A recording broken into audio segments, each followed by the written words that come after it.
Yo, YouTube, what's up with your boy? Sports and Fitness Rants. I'm back, guys. Click that like button.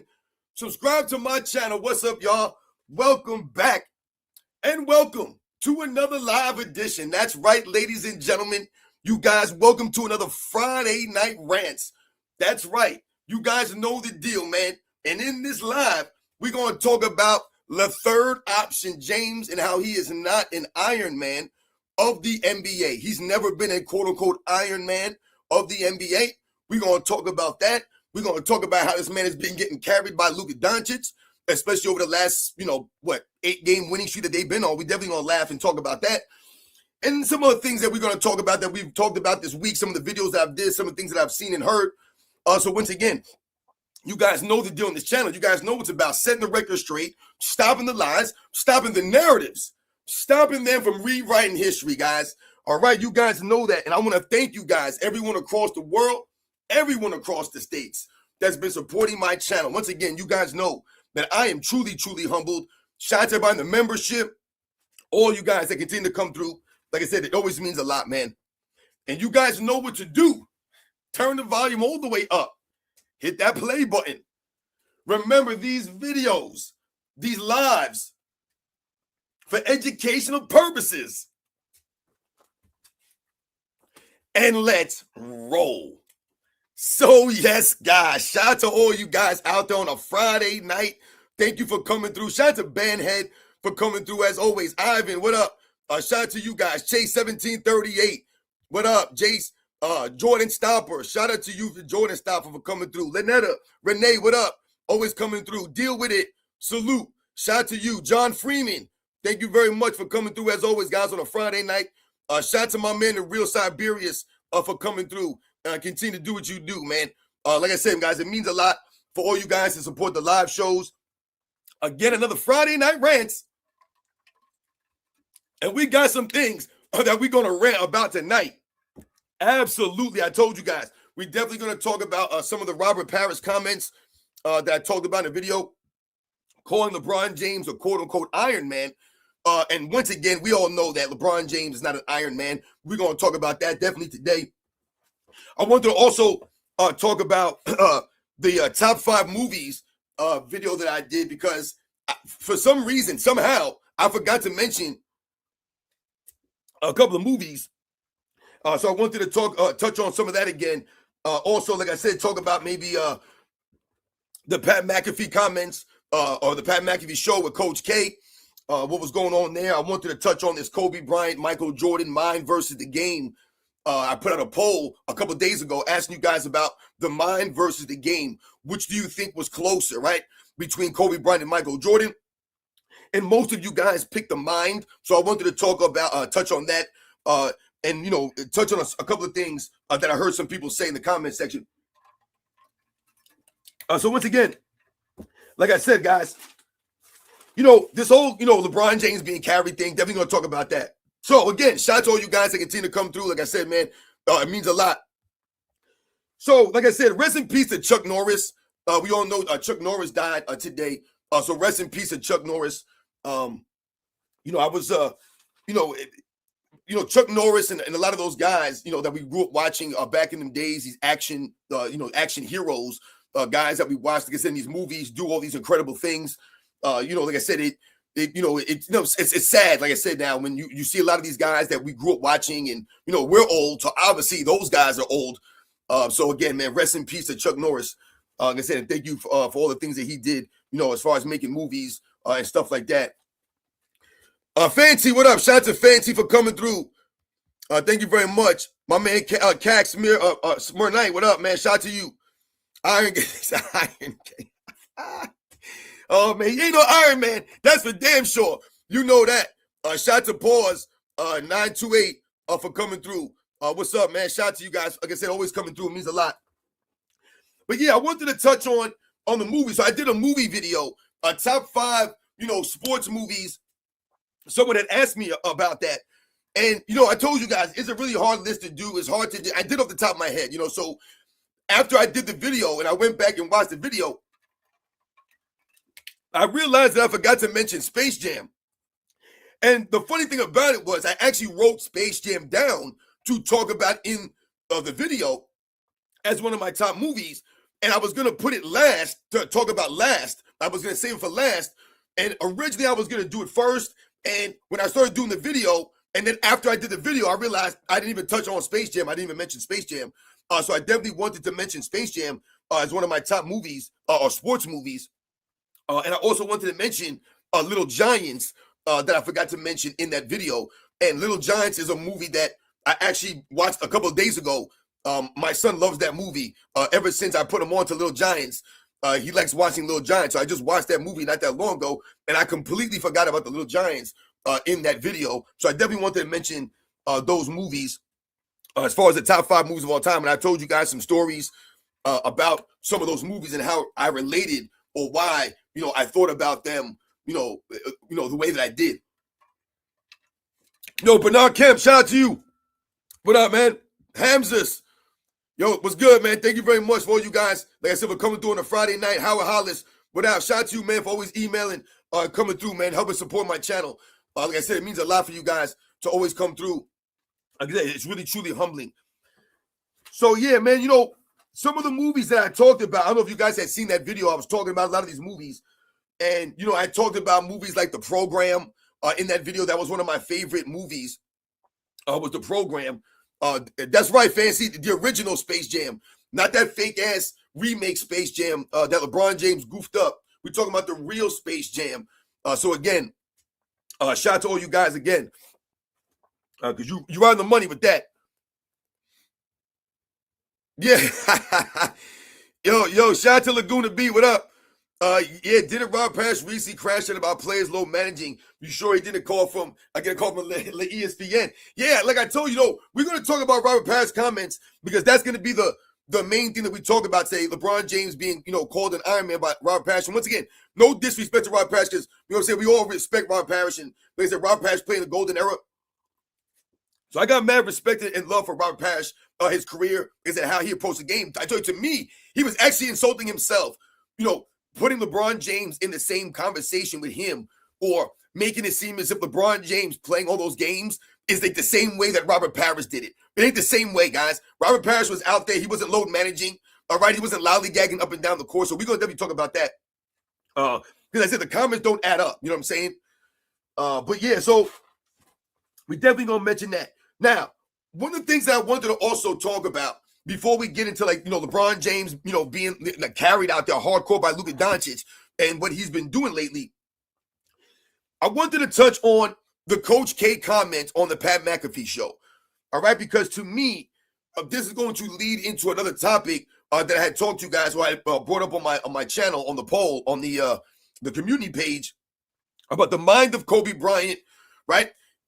And how, to me, the mind of Kobe Bryant was much closer to Michael Jordan than the game was. And we all know the game was very close. But to me, it was the mind,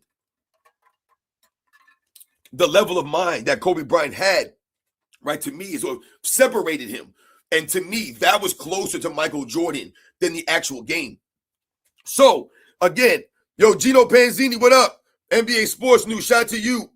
Cameron MCOC, the hype for LeBron to play another year to make $60 million with the Lakers, all NBA third team, and put the blame on teammates and the players. Absolutely. Absolutely. I told you, everybody wants me to give LeBron James credit. I got people in the comment section telling me, yo, man, you can't even give LeBron James any credit. Why are you allergic to giving LeBron James credit? Blah, blah, blah, blah, blah. And these are the same people that have been trashing Luka Doncic, been trashing LeBron James teammates since the beginning. So why don't y'all give LeBron James teammates some credit? Y'all never give. The man is averaging 40 during the win streak, Luka Doncic. And all I hear is he ain't playing defense enough. You know what I'm saying? Or he ain't in the shape enough. Crazy stuff out here. Don't make no sense. But shout out to Cameron MC on that, man. Keep this. You know why I'm here. You know what it's about. You guys know the deal, man. I'm going to continue to do this because this is what I do. And then once again, it's a pleasure. You guys make this enjoyable for me to do and do these live shows, put these videos out. Like I said, the education is real. Like, it needs to happen because I see a lot of dumb stuff. I just got a dumb comment not too long ago. Insane. So, again, when we talk about what Coach K mentioned on the yo, shout out to you, man. I'm like the Joe Wilkins, for LeBron James, man. You know what I'm saying? I'm like Kawhi Leonard in the finals, You know, when LeBron James fans see me, they go, damn, Sports and Fitness Rants. Like when people see me pop up on a panel, they see me pop up on a live show, they're like, damn, this guy's back again. Another video. Stop making videos. They making the LeBron James face when they see me, man. You guys know that. So when I'm thinking about the Coach K comments, and, you know, we see how Pat McAfee acts, right? Like a little kid, you know, LeBron James. And Coach K's talking about what, guys? He's talking about the competitiveness of Michael Jordan, right? He's the ultimate competitor, he said. And the first person he mentioned, the first name that came to his mind was Kobe. He said Kobe. He said Kobe's right there, right? He's right there.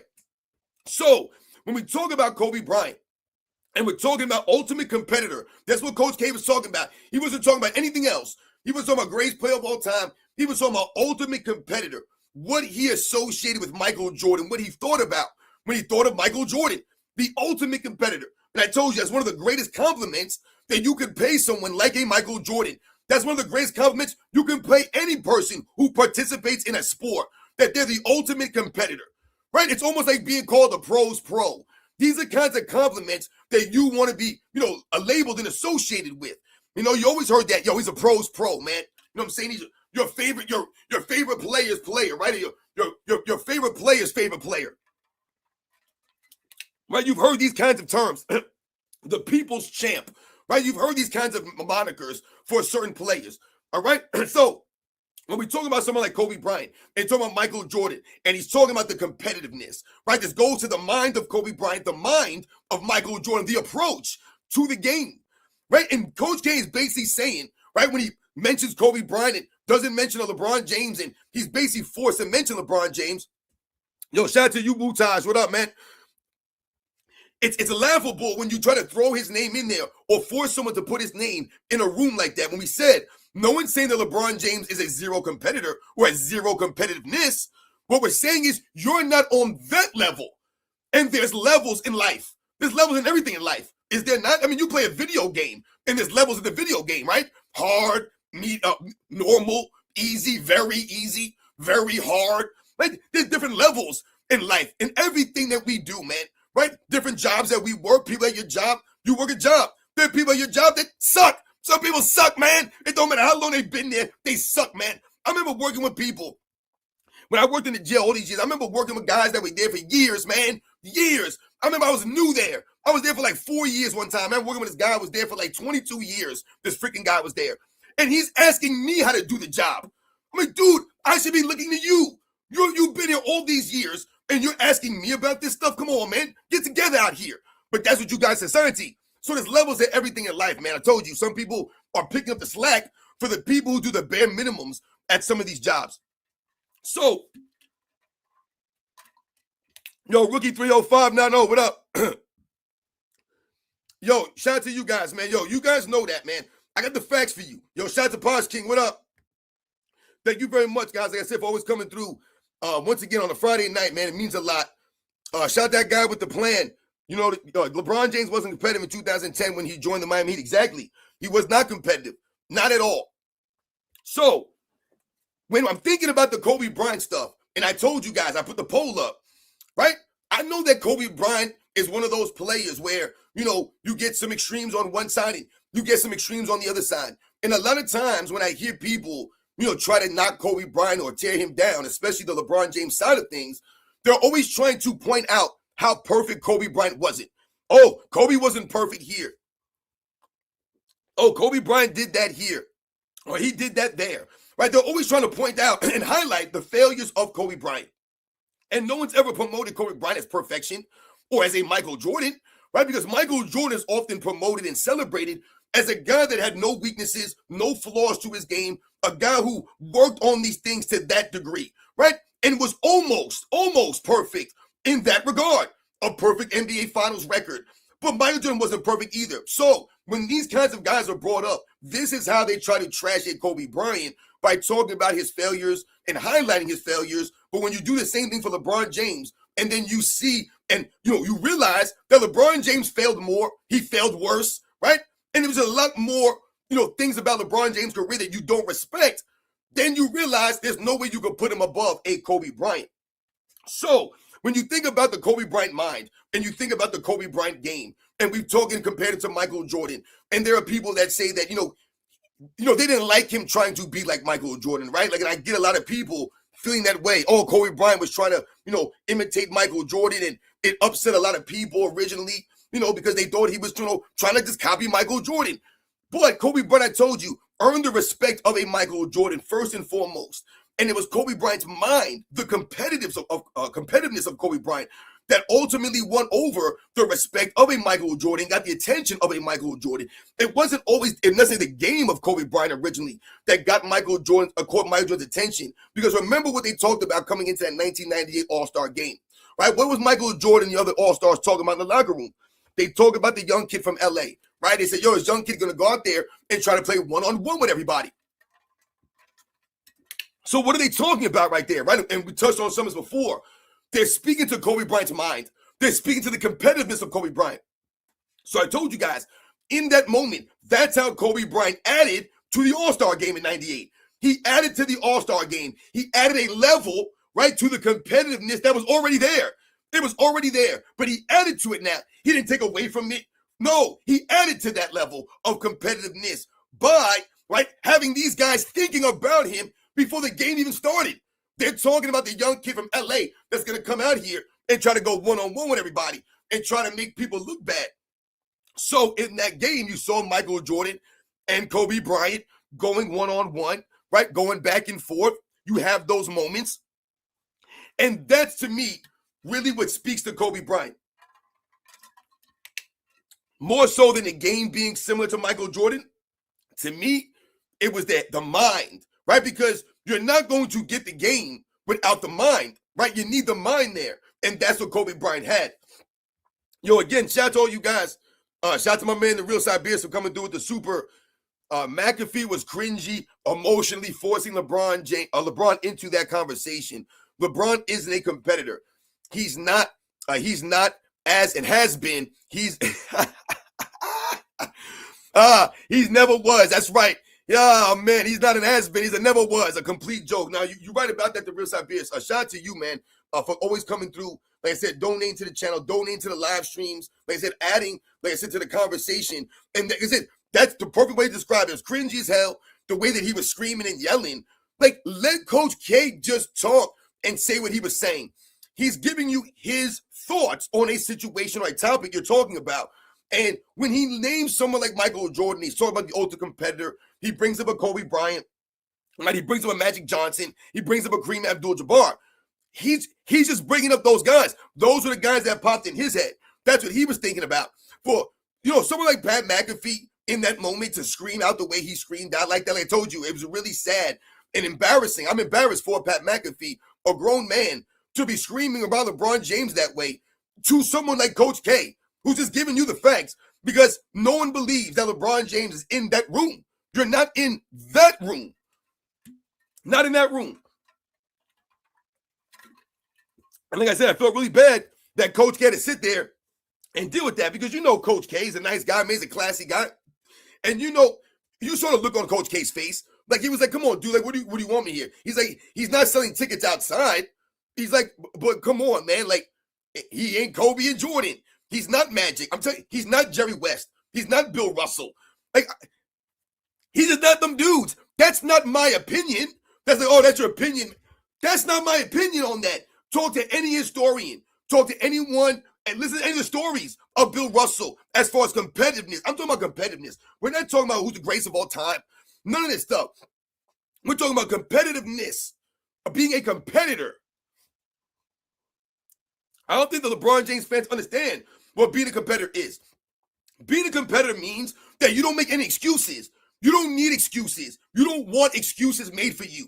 Whatever happens, I don't give a damn. Oh, well, what are you going to do? I told you that's what Michael Jordan told Kobe Bryant. He basically told him, he's like, yo, man, why are you calling me? I tell you, why are you calling me? He's like, figure it out. You're a competitor. There are no excuses, Kobe. Figure it out, dude. That's what Jordan told him. No excuses, man. You a competitor, right? Well, you better go out there and compete then. Figure it out. That's what competitors do. You figure it out. There are no excuses. There are none. That's number one. There are no true competitors that are making excuses. Did you ever hear Tim Duncan making excuses? No. He was a silent competitor. He just competed. There were no excuses being needed for a Tim Duncan. But Bill Russell didn't make any excuses. He didn't want any excuses. Oh, man, I got to go against Will Chamberlain all the time. He ain't make no excuses, right? I mean, you're battling every night back in them days. No one made excuse for Jerry West. All I hear now is people clowning Jerry West. Oh, Jerry West couldn't do this. Jerry West played against plumbers and taxi cab drivers. Jerry West's finals record is this, right? No one's making excuses. If LeBron James had to play against the Dynasty Celtics every single season, that's all they would talk about. That's all you would hear. Oh, man, it's not fair. It's not fair. Jerry West was out there dropping 40. Elgin Baylor dropping 60. It didn't matter. It didn't matter, guys. But no one made excuses for them dudes. Jerry West has to own them losses. He owned it. And because he was such a great competitor, those losses made him sick to his stomach every single time. And he couldn't go form super teams. He couldn't go call everybody else up and be like, yo, why don't we team up, and join up against these dudes. By the time he got Will Chamberlain on the team, it was already after years of getting beat by the Celtics and dealing with that. No excuses made, guys. Nothing made. Never made. Anybody make excuses for Patrick Ewing?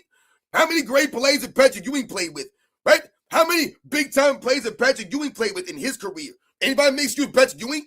Oh, man, Patrick Ewing never won a championship. Yeah, and like I said, you name me the great players that Patrick Ewing was blessed with to play. Did he play with as many great players as LeBron James? And he had to go against Michael Jordan's dynasty every freaking year. He was there for the Pistons, guys. He was there for those 80s Celtics teams. So he was going against all these good teams. Man, Patrick Ewing on the Knicks, and he had nobody there like LeBron James. He didn't bounce all over the place like LeBron James. And no one made excuses for Patrick Ewing like they did LeBron James. So you are not a competitor like that. The hell out of here, man. I love when people tell me what Kobe Bryant was going to do. Oh, yeah, Kobe Bryant wanted to leave L.A. Kobe Bryant wanted... Did he do it? Did he leave L.A.? Did Kobe Bryant play for another team and I missed it? I don't give a damn about what he could have done or what he said he wanted to do. Kobe Bryant, he was disgruntled. He wanted to leave the Lakers too. And Kobe was crying too to the Lakers. Did he leave? Did the man leave? He never left. I don't give a damn what he could have done. That's the LeBron James world. Y'all live in the woulda, coulda, shouldas. Y'all live in the what if world. LeBron James actually did leave. We saw him bounce. He said, see y'all later. He didn't say, I'm going to talk about it. I want to go. He actually left. So don't tell me what Kobe Bryant was going to do, what he said he wanted to do. I don't give a damn about that. You know what that's called? That's called putting pressure on the organization. That's called talking it and be like, yo, man, y'all got to do something. Help a brother out here. Right? You got to put the foot to him. Put some pressure on these fools. LeBron James, man, they were doing everything for this clown. And he still dipped on them fools. Still dipped on them. Right? He wanted this milk and cookies in Miami. So he dipped on Pat Riley. Crazy stuff out here, man. How many coaches LeBron James been through? But you a competitor? What? Competitors are coachable. I told you competitors sacrifice for their teammates. That's what they do. True competitors continue to work on their game. LeBron James ain't work on their game, his damn game. Game going down there, damn downhill. The hell out of here, man. So, when we talk about Kobe Bryant and the mind of Kobe Bryant, that's what made him like Michael Jordan. That's what gave him, what we talk about now, right? The Mamba mentality. That's what he's known for. That's what it's about. If he ain't got that mindset, the game ain't never going to come. We ain't never going to get that game from Kobe Bryant on the court if he didn't have that mind, if he couldn't see it like that, if he didn't have that vision, right? And Jordan gave him the vision. But he had to visualize in the mind first. Everything got to come in the mind, right? Kobe Bryant wasn't blessed genetically like a Michael Jordan, like LeBron James, right? So when we think about some of the guys that were compared to Michael Jordan, right? Let's think about some of these guys. The Vince Carters, right? Wasn't Vince Carter compared to a Michael Jordan? He absolutely was. So when we think about some of these guys, think about Anthony Edwards right now. Right? Think about Anthony Edwards right now. Getting the Michael Jordan comparisons, right? But what's the one thing holding Anthony Edwards back from taking that next step? It's the mind. The mind. The mind's holding him back. It ain't the on-court game, even though I think he takes too many threes. I think he settles for the jump shot threes a lot, but it's the mind of Anthony Edwards that's holding him back right now, right? And everyone keeps giving him a pass. Oh, he's young. Yo, he's young, right? They keep making excuses for him, and I get that. But at the same time, there needs to be a level of development there. There needs to be a level of growth. There needs to be something else developing besides your on-court game. The mind has to be there also. So if the mind never develops for Anthony Edwards, if he never develops that mind, right, the IQ of the game, really trying to study the game and understand the game, and once again, mature himself, if he doesn't understand these things, right, and then have the mind to go along with the game, that he's never going to be a Michael Jordan type of person. You're never going to be there on that level. Vince Carter, the same thing. We talked about Tracy McGrady, right? Tracy McGrady had the mind, had the game, had the athleticism, right? Maybe he had the durability, the toughness, the grit of a heart of a Kobe Bryant, but he had the mind. The mind. I told you sometimes a lot of this pain that we're going through, right? Physically, whatever you want to say, it's in the mind, right? The mind is going to be there, right? We have to strengthen the mind. So again, exercising, doing all these kinds of things also strengthens your mind. But it's up the mind there, man. And we all don't got it like that. So when they say Kobe Bryant outworked you, this is why we said it's not a knock on Tracy McGrady or Vince Carter. It's not a knock on them dudes. That's the facts, because he was on another level mentally, because he was closer to Michael Jordan mentally, right? I mean, you think about it, he had to be. He had to be on the Jordan level mentally in order for him to achieve what he achieved, because he didn't have the abilities of a Michael Jordan. He did not. All right, guys, he wasn't as quick as Michael Jordan. He wasn't as fast as Michael Jordan. He couldn't jump like Michael Jordan. All right, Kobe Bryant never looked like Michael Jordan in the court, guys. Like, we're talking about that first three-peat Jordan, the early 80s, the mid-80s, late 80s Jordan. You know what I'm saying? I told you, that black cat, that freak athlete, that's not Kobe, guys. He didn't have those big-ass hands like that.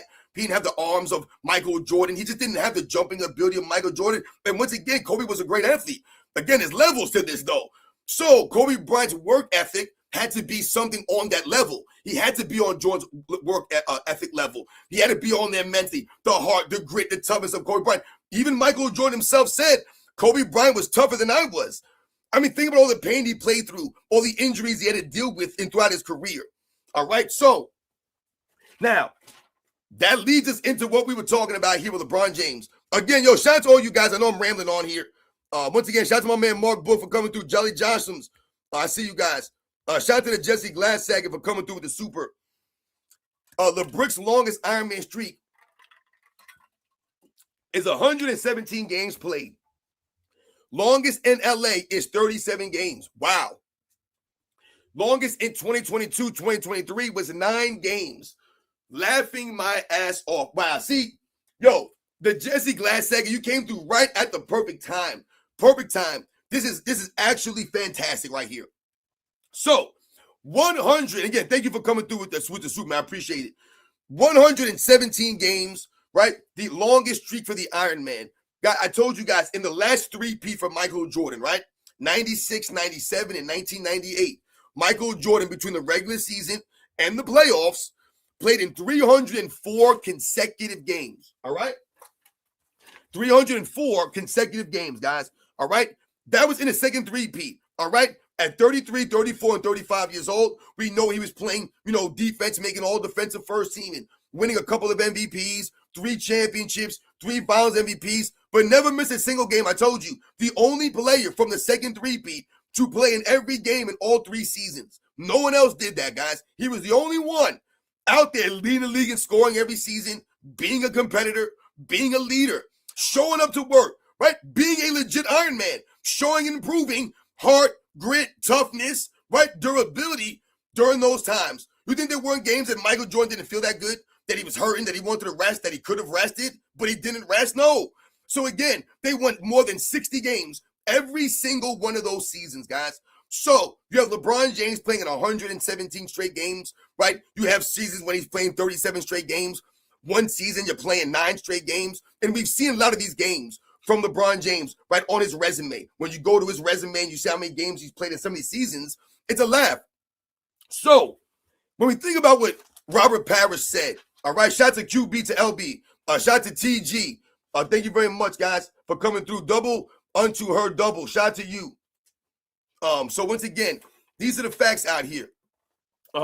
when you talk about what Robert Parrish said, I told you guys, my problem is not with Robert Parrish. My problem is that he's actually, taken away from himself. I told you, he's discrediting himself. So I want to read off what Robert Parrish said real quick, guys, all right? So again, understand this.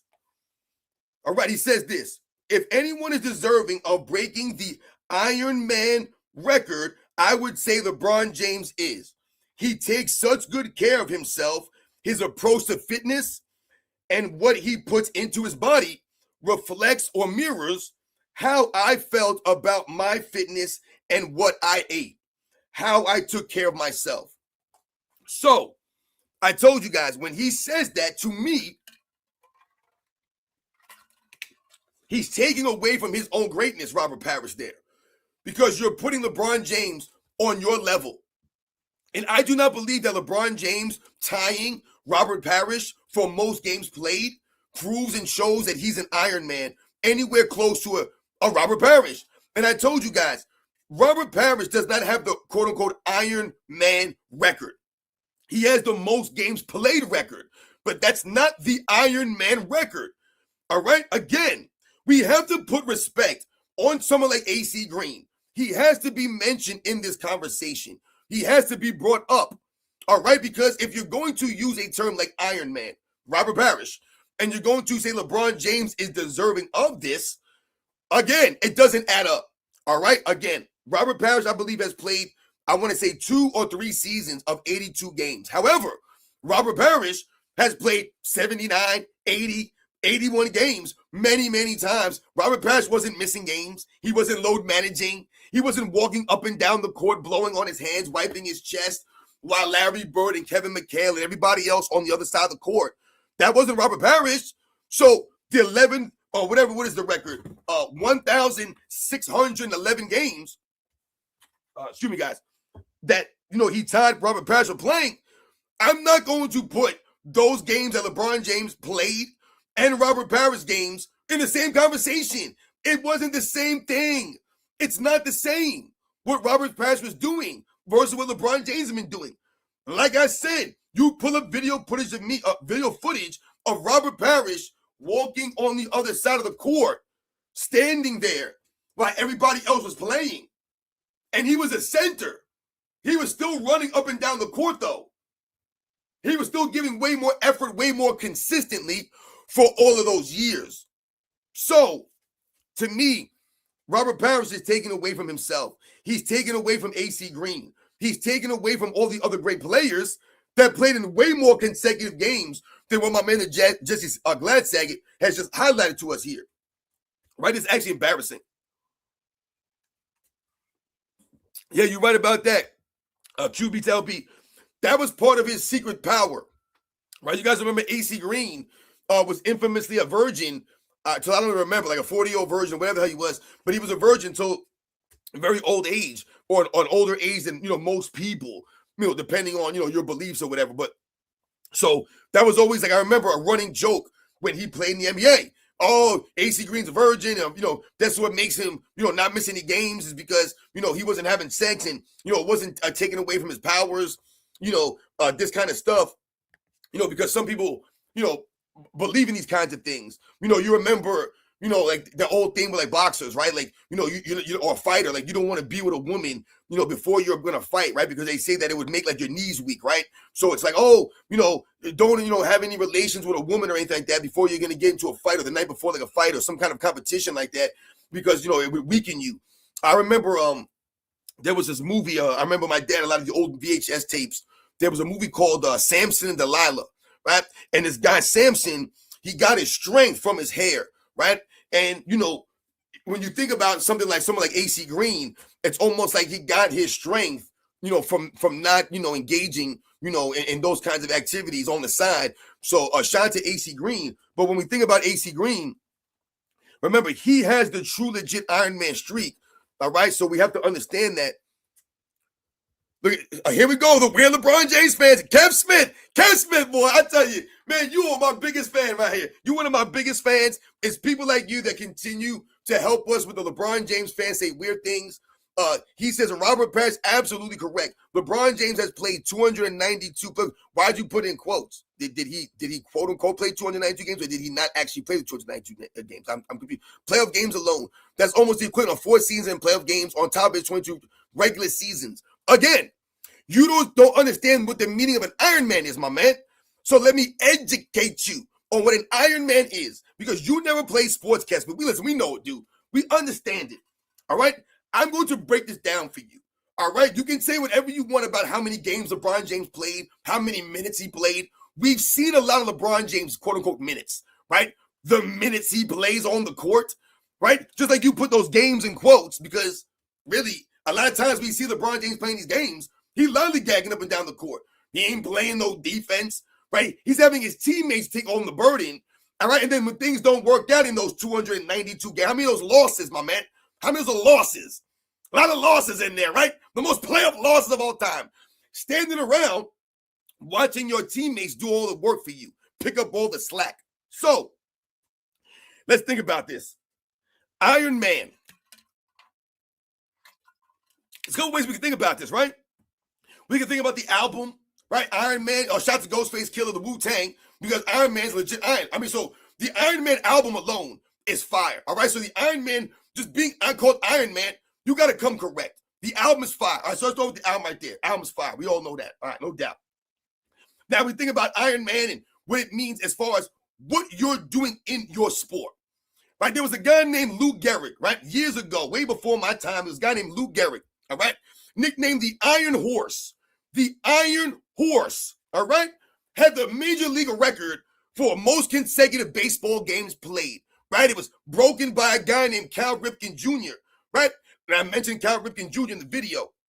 Consecutive games played. Not games played, consecutive. The key word is consecutive. Consecutive.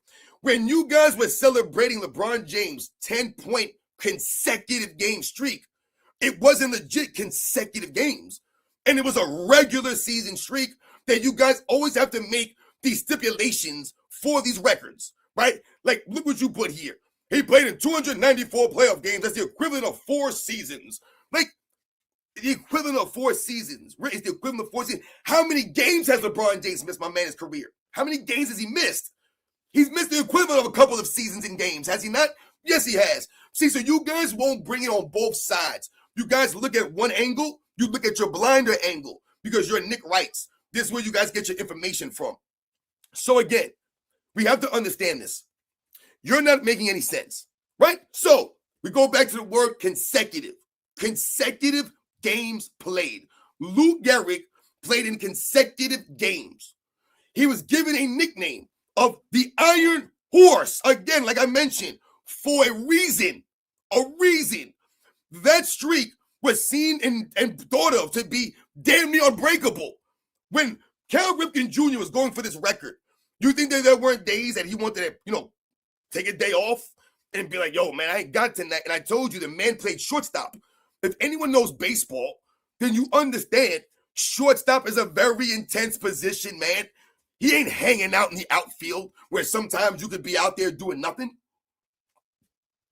The man was playing shortstop, all right? I remember when I played baseball, shortstop, I could never play a lot of those infield positions because I was left-handed.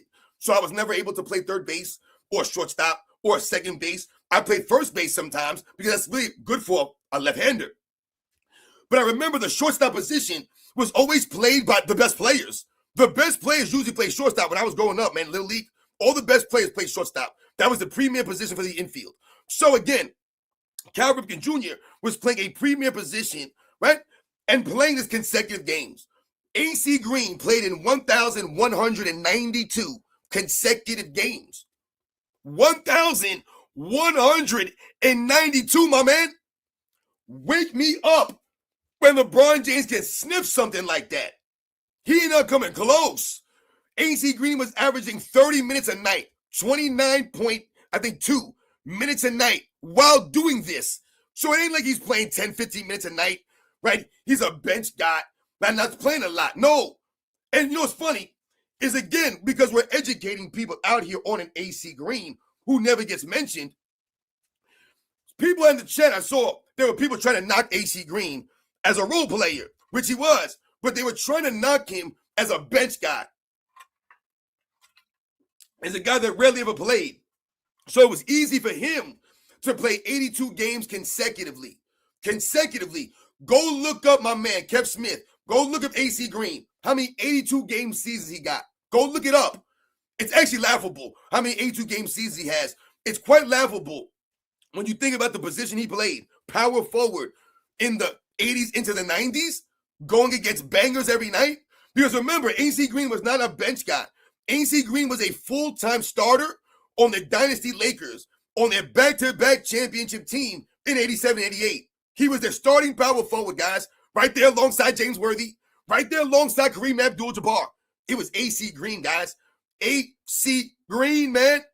So again, I told you, AC Green at 6'9", about 225, was down there banging with the curl. I had the curl, and he was down there banging, right? He was banging down there with Kevin McHale. He was down there banging with Dennis Rodman and Bill Laimbeer. He was banging down low with those guys, was he not? Yes, he was. This is what AC Green was doing. Remember, AC Green replaced Kurt Rambis.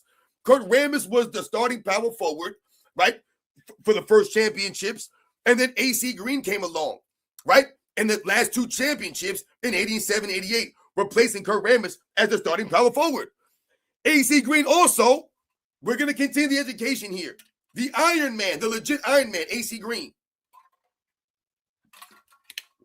Again, AC Green, who was a starting power forward on the 2000 Lakers.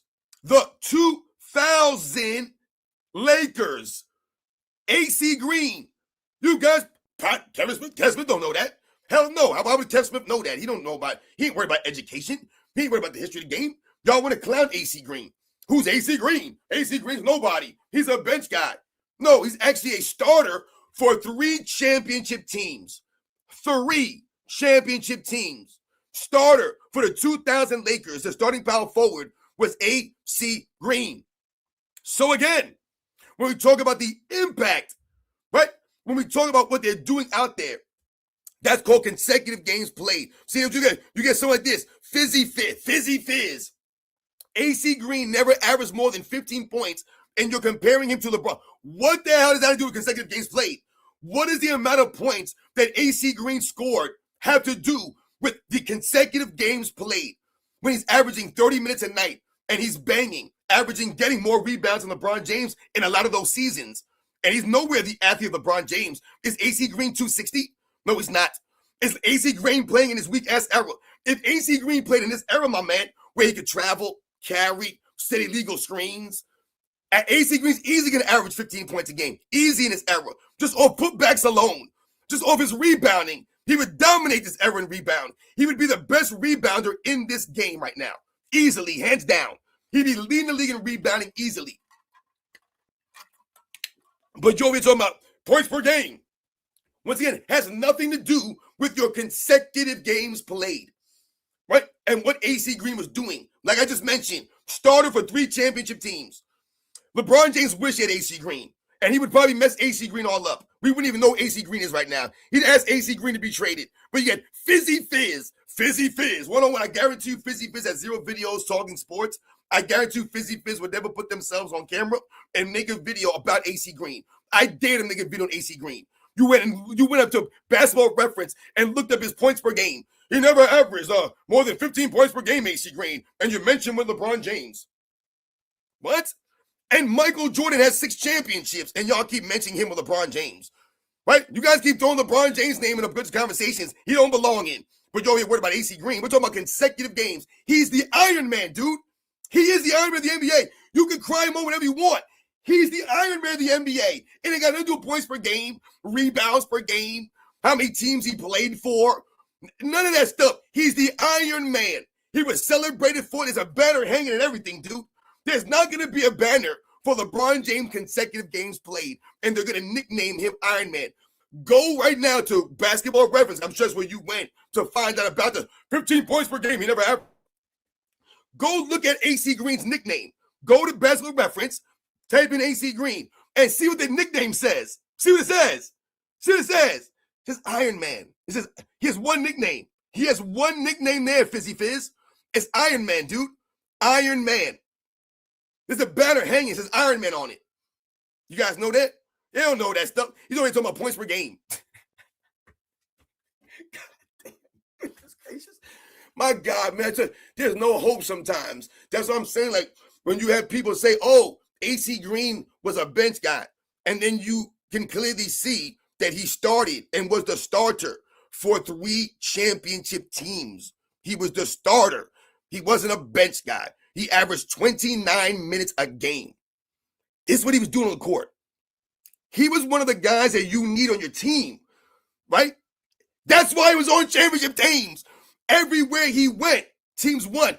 He was even on the Phoenix Suns teams in the early 2000s, the late 90s. Excuse me, guys. The late 90s. He was on those Phoenix Suns teams. Everywhere that my man AC Green went, competitive teams, man, because AC Green was one of those guys that added to your team. He added to it. He wasn't lollygagging up and down the court. He wasn't doing this the whole game, right? He wasn't doing this, watching guys dribble by. Nah, AC Green was down there boxing dudes out. He was down there leaning on cats. He was down there taking elbows to the face.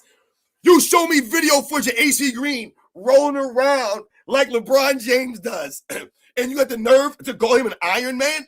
You show me Iron Man doing this. You show me Iron Man doing this. Yo, y'all don't see that? You don't see that? You show me Iron Man doing that. You show me AC Green doing that. Y'all a bunch of clowns. Yo, LeBron James fan base so weak. Y'all are weak. Look at these comments y'all leave. Once again, look at y'all channels. Y'all are weak, man. Goodness gracious. You have no idea what you're talking about. My God. I don't get it, man. You guys, these are the facts, man. Yo, you know the deal, Fancy. That's right. Was AC Green brought up in suspicions? AC Green was being clowned for not having sex. That's why they clown AC Green, man. All right, there was no one be like, yo, AC Green out there taking chemicals, man. That dude was living straight and narrow. Come on, man. No, LeBron James gets tapped.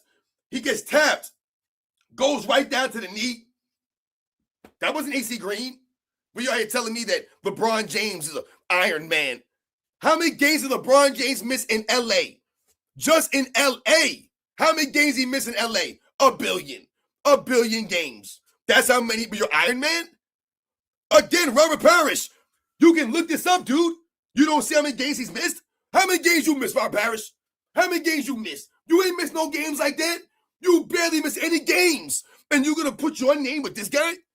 I would have been like, listen, man, I respect LeBron James and I congratulate him for tying my record in games played. He's like, but I didn't miss as many games as LeBron James has. He could have easily said that. You ain't throwing shade at him. You stating the facts, man. You just keeping it real and be like, yo, the games that I played, different era, tougher, man. And I didn't miss any many games LeBron James. I didn't load manage, right, against the Pistons.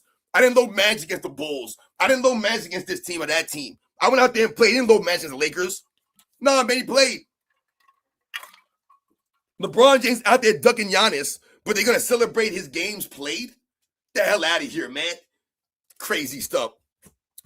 Oh, I'm sorry. I think I missed it. Shout out to my man, Jolly Johnson's. Sorry, I didn't even see your super, guys. My fault. LeBron fans have never watched Rocky 3. Exactly. LeBron never had the eye of the tiger. Clubber Lang had coming up, right? And Rocky found to beat him in the rematch. That's right. He had to find the eye of the tiger, man. And remember, this is what Michael Jordan talks about, right, guys? When we talk about the eye of the tiger and we talk about, remember Michael Jordan would say you lose that hunger, right? You lose the edge, right? Because you already became a champion now. So you lose a little something. It's natural. It's normal human behavior. It's like when you're playing a game, right? And maybe you're winning the game by a lot, right? You're blowing the team out, whatever it is. You automatically, you lose a little something. You don't want to.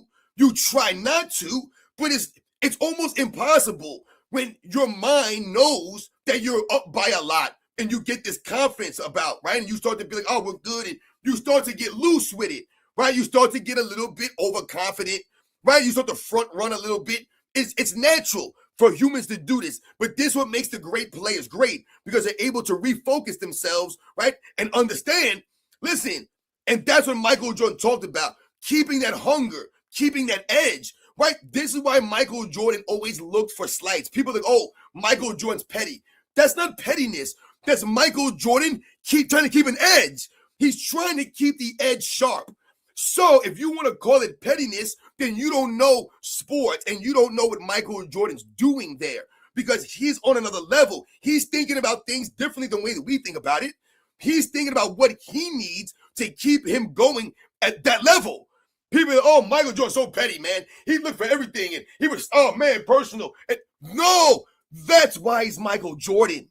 That's why he took it personal. You got to keep that edge. You got to keep it. So after the first championship, the second championship, you're coming back for a three-peat. So not only do you lose some of the hunger, but now everyone's chasing you.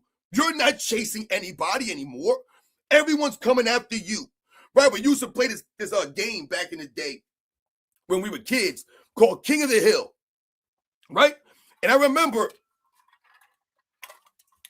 one time there was this big snow pile, right? They had piled all this snow. I don't know, I was like 12 years old or something like that, right? 13 years old, whatever it was. They had made this big pile of snow, right? With all the plows, right? They were piling snow up. So I remember we saw this big pile of snow. So me and a bunch of the kids, man, we go out there to this big mound of snow. I mean, when you're a kid, it was like a mountain. It was like Mount Everest to us. So, you know, you climb this, you know, top of the ice hill, the snow hill, and you begin to push everyone off the top, right? And you're trying to be the last one on the top, king of the hill, right? A lot of you guys have probably played this before, right? So essentially, these are the kinds of things that we're talking about right here, right? You're at the top now, and you're trying to knock everybody down because they're all coming to try to pull you down. So it's not easy to remain on top, right? It's hard to get there, but they say it's often harder to remain there, right? That's why it's hard to repeat or three-peat, right? And do these kinds of things consecutively because everyone's coming at you, right? It's hard to keep the edge, right? Things happen. Guys get injured. You're tired. You're beat up, right? Whatever the case may be, other people get better. You get a little bit worse. It's hard to keep this thing going. But that's what the Bulls talked about. This is Rocky 3. Remember Rocky? He was getting all these cupcake champions. See, that's part of the story for LeBron James also, right? In Rocky 3, what was the problem for Rocky? He couldn't understand, right, when he found out that he wasn't really winning these things, that he wasn't really beating anybody. In his mind, he was a great champion, making all these title defenses. Now, to get the title, he had to go through, you know, Apollo Creed, who was a legit champion. So to get the championship, he had to earn it. Right, he earned the championship. He was a legit champion, right? To get it, he had to beat a legit champion. However, when he became champion, his title defenses, it became about keeping him there. But the competition he was going against, they were picked for him. Same thing for LeBron James in these finals championships in his conference.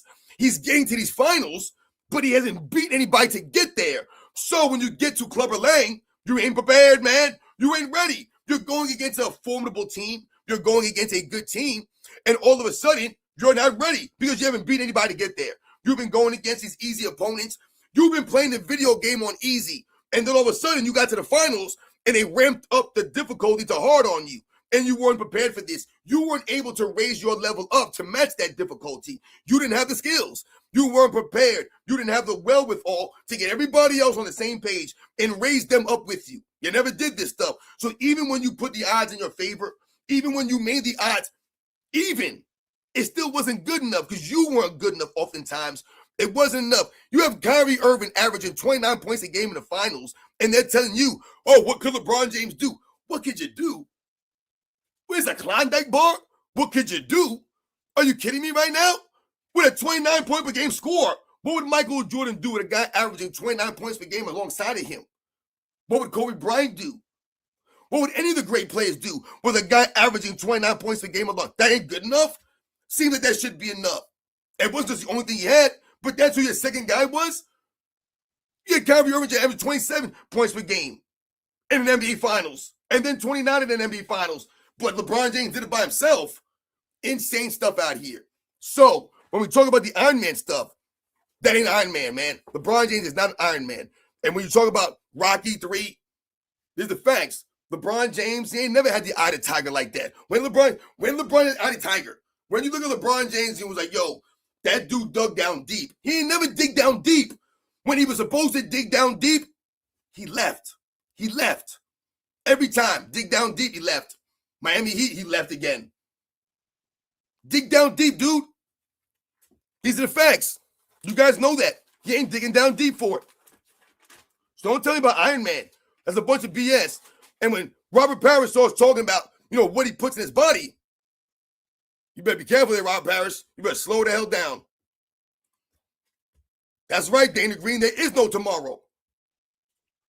That's what Apollo told him. There is no tomorrow. Because remember, it was Apollo that had to get Rocky back on track. Right? That's how great Apollo was. He had to come and save and revive. Right? Bring him out the ashes, Rocky Balboa. Get him training, right? Get his rhythm going. Right? Get him moving and grooving. Had him in the pool. Had him bounce on his feet. Had him running in the sand. Yo, he was out there doing it. That's how you come back. Not like LeBron James, man. LeBron James went and tried to cheat his way out, man. You know what I'm saying? Trying to sabotage Clubber Lang to win. Get the hell out of here, man. J-Bo Music, what up? Shout out to you. That's right. Yo, J. Loso, that's right. John Loso, he wanted his milk and cookies, man. And then he left because they didn't give it to him. Yo, Aunt Weston, weird stuff out here. You know that, man. It's crazy out here. I don't know what the hell be going on. Like I said, people say things sometimes, and I'm like, there's no need for you to say this. You don't have to tear LeBron James down, but God, goodness gracious, man. It's just insane, man. Yo, shout out to the lowly one for coming through. Judah144 called LeBron the Galactus of the NBA. When all of the resources in life of a planet has been drained, he moves on and does it again. Yo, shout out to my man Chronicles of Judah. You guys know Chronicles of Judah. I always mention him. He was one of the first channels that I kind of gravitated towards when I came on here.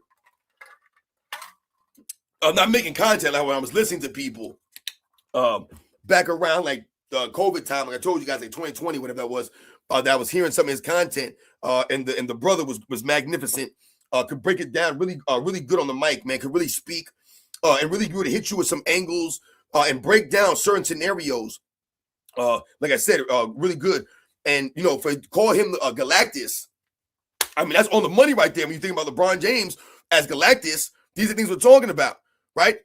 Trades, free agents, right? You got a max contract for LeBron James. He won't take a pay cut, right? He handcuffs your franchise. He's the Galactus, destroys everything, and then he leaves.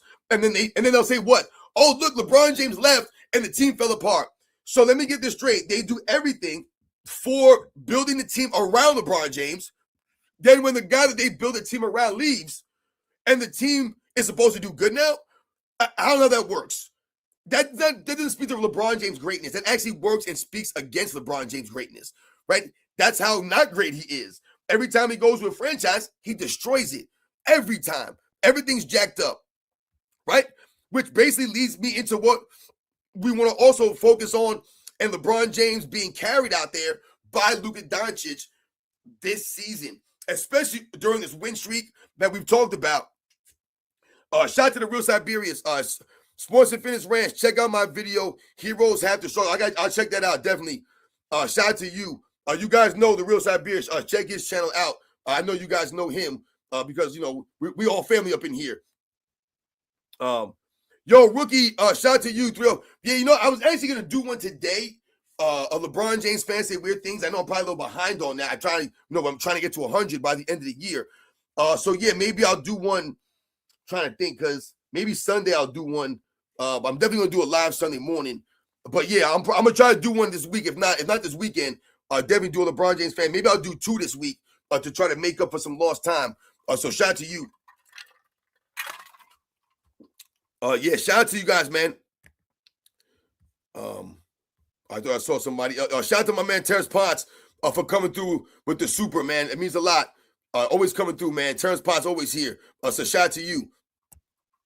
That's right. LeBron choked in the finals. Yeah, listen. So I told you guys, right? In the video that I did this morning, I said I was getting a little aggravated because the video I talked about with LeBron James, scored 30 points, right? And he was like a 12 for 13 or whatever the hell he was on the field. And, everybody was pumping LeBron James up, right? There were a lot of people that were getting upset with me because they were telling me that I wasn't giving LeBron James credit because he deserves some credit. Oh, LeBron James had a good game. How come you can't never give LeBron James credit? Oh, man, you're a hater. This and that and this and that. And I tell you guys all the time, I am not going to ever give LeBron James quote-unquote credit on this channel. It's never going to happen, guys. Never. There's no reason for me to give LeBron James credit. Why am I giving LeBron James credit? LeBron James credit for what? For what? For going out there and scoring 30 points in his weak-ass era when he's traveling and carrying with the ball over the damn place? Because people want me to give LeBron James credit based off the stats. Off the stats he put up. I'm not impressed with what he's doing on the court. Are you? I've seen the video footage. I've watched some of these games. And again, the LeBron James fans can miss me with the, you didn't watch the game nonsense. Who's watching a full LeBron James game? I ask you. Who's watching a full LeBron James game? The answer is, guys, nobody. You know who is? You weird LeBron James fans. Y'all the only ones watching a full LeBron James game. So again, miss me with the, you didn't watch it. I've watched quarters. I've watched enough of LeBron James over the years. I know his game. I know what he's going to do. You guys know my man AOH. He puts the video footage out beautifully. So during this win streak that they want me to celebrate LeBron James, I wrote a couple of comments down. These are a couple of comments I got. Listen to this. All right?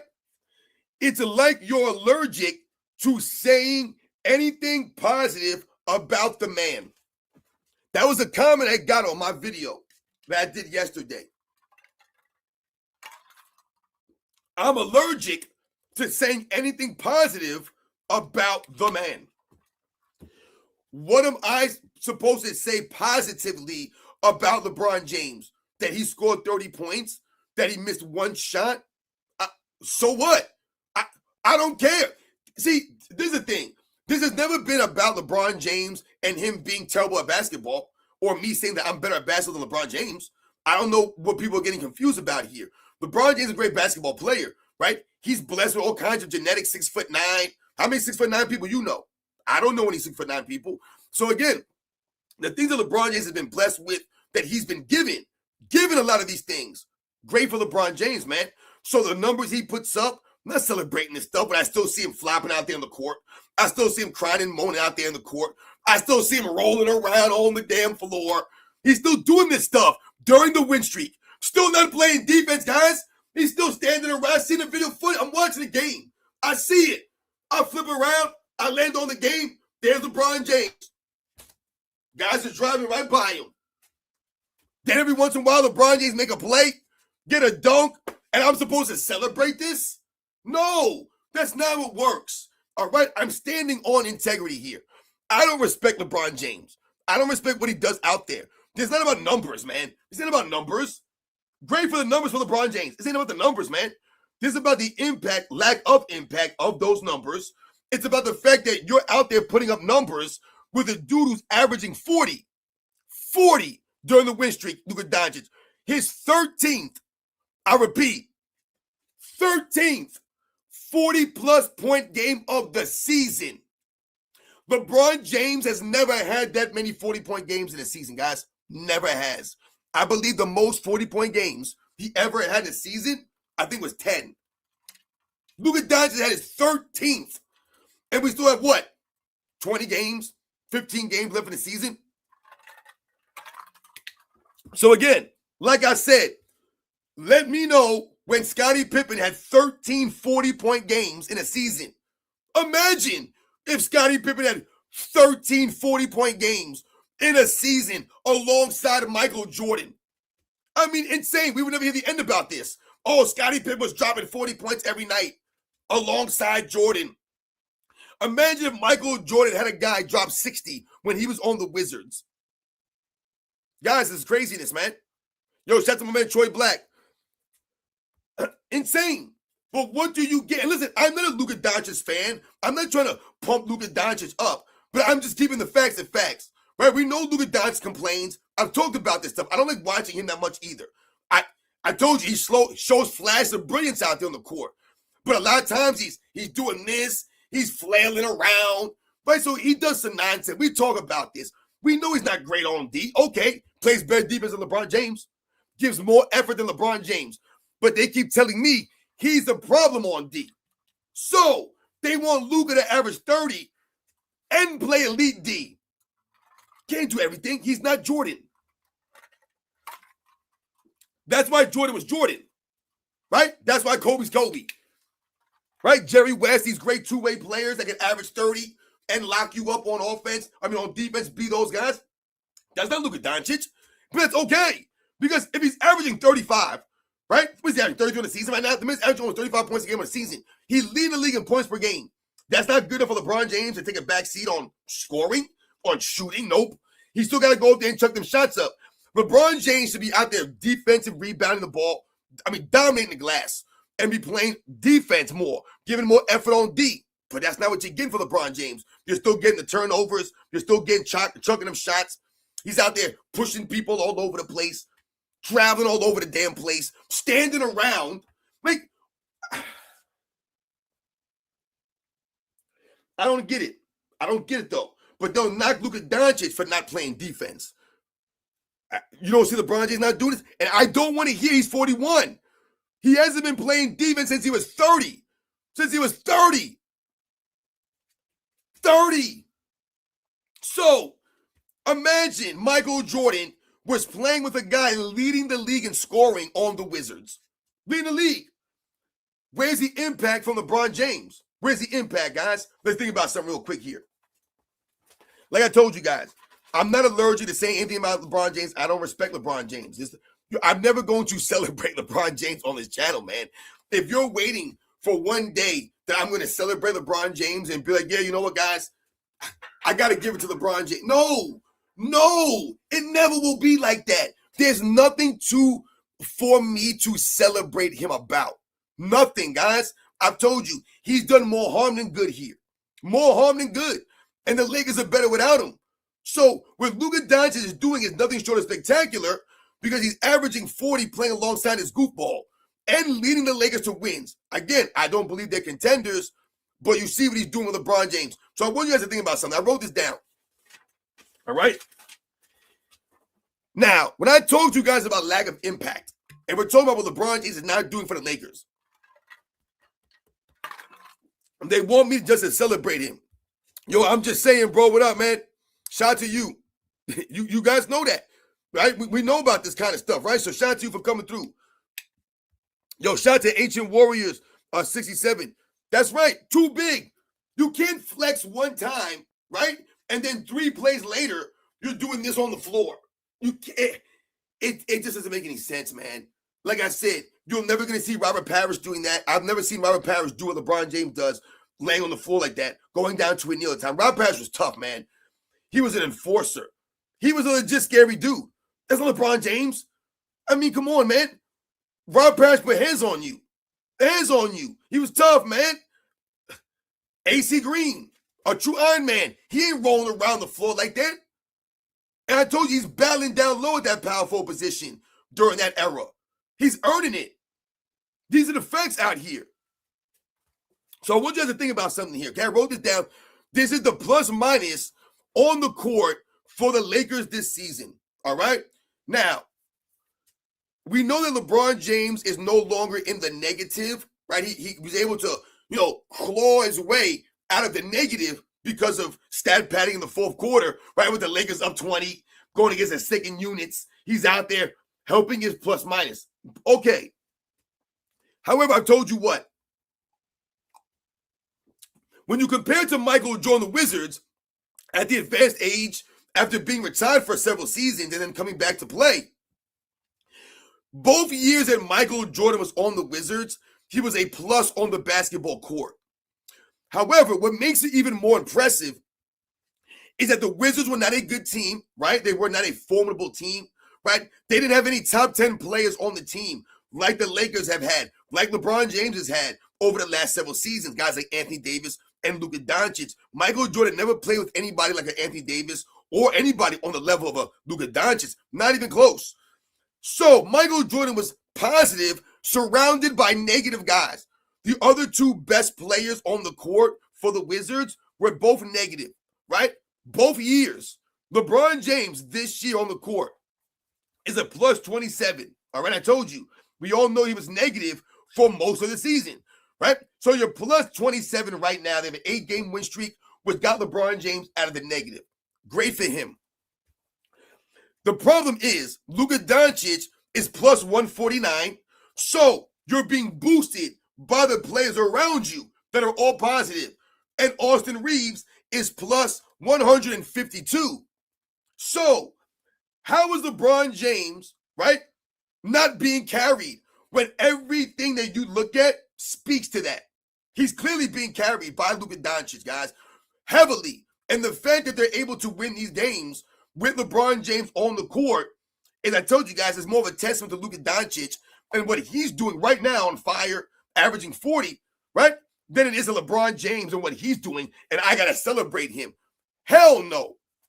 So how are you that low when all the guys around you are that high? Think about Marcus Smart, guys. Marcus Smart plus minus plus 237, guys. 237. So, what's his name? Rui Hashimura plus 49. All right, plus 49.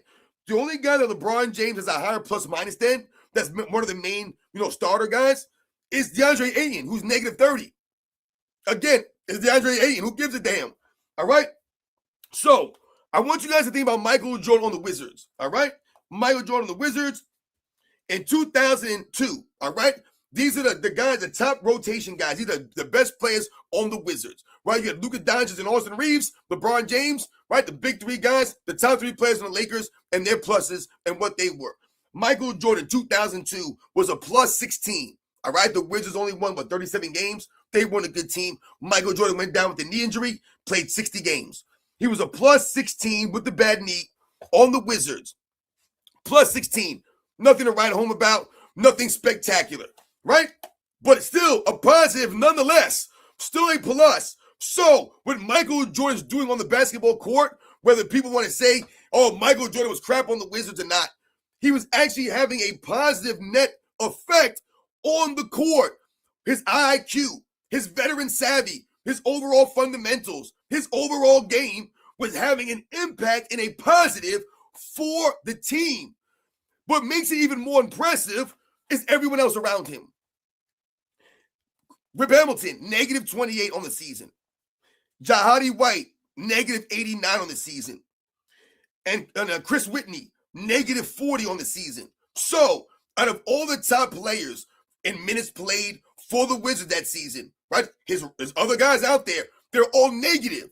It wasn't like Rip Hamilton was plus 90 or plus 150 like Luka Doncic is, and Michael Jordan was plus 16. You know what I'm saying? Or, Jahadi White was plus 200 and Jordan was plus 16, right? He's getting boosted playing around everybody else. No, he's still having a positive while everybody else is negative.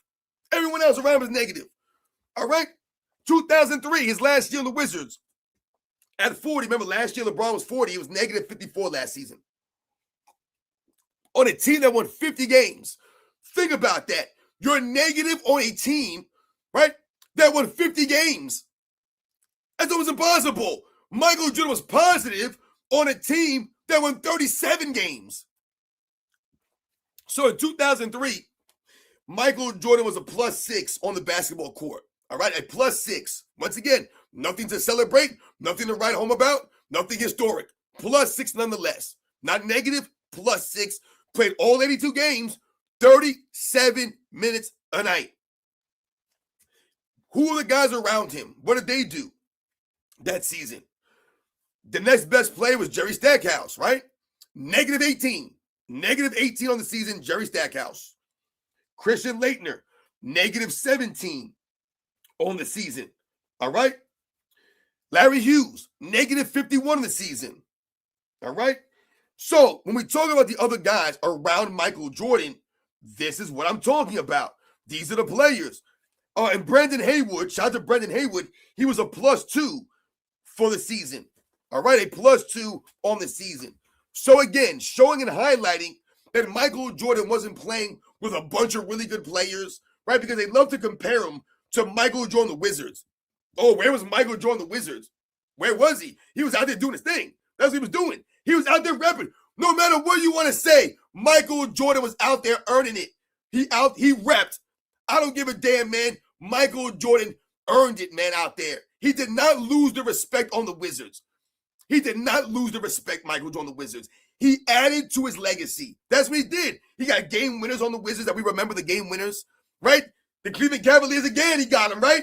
We remember these kinds of things. Michael Jordan doing those kinds of things, putting on a show, right? Giving us those memories. Remember the All-Star game in 2003? Think of the memory he gave us in 2003. You have that moment, that memory. What memories you got from LeBron James, man?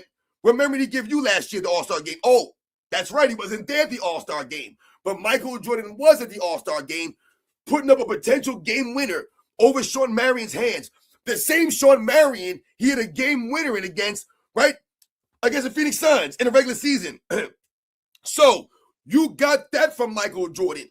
You got that moment. That's what you got.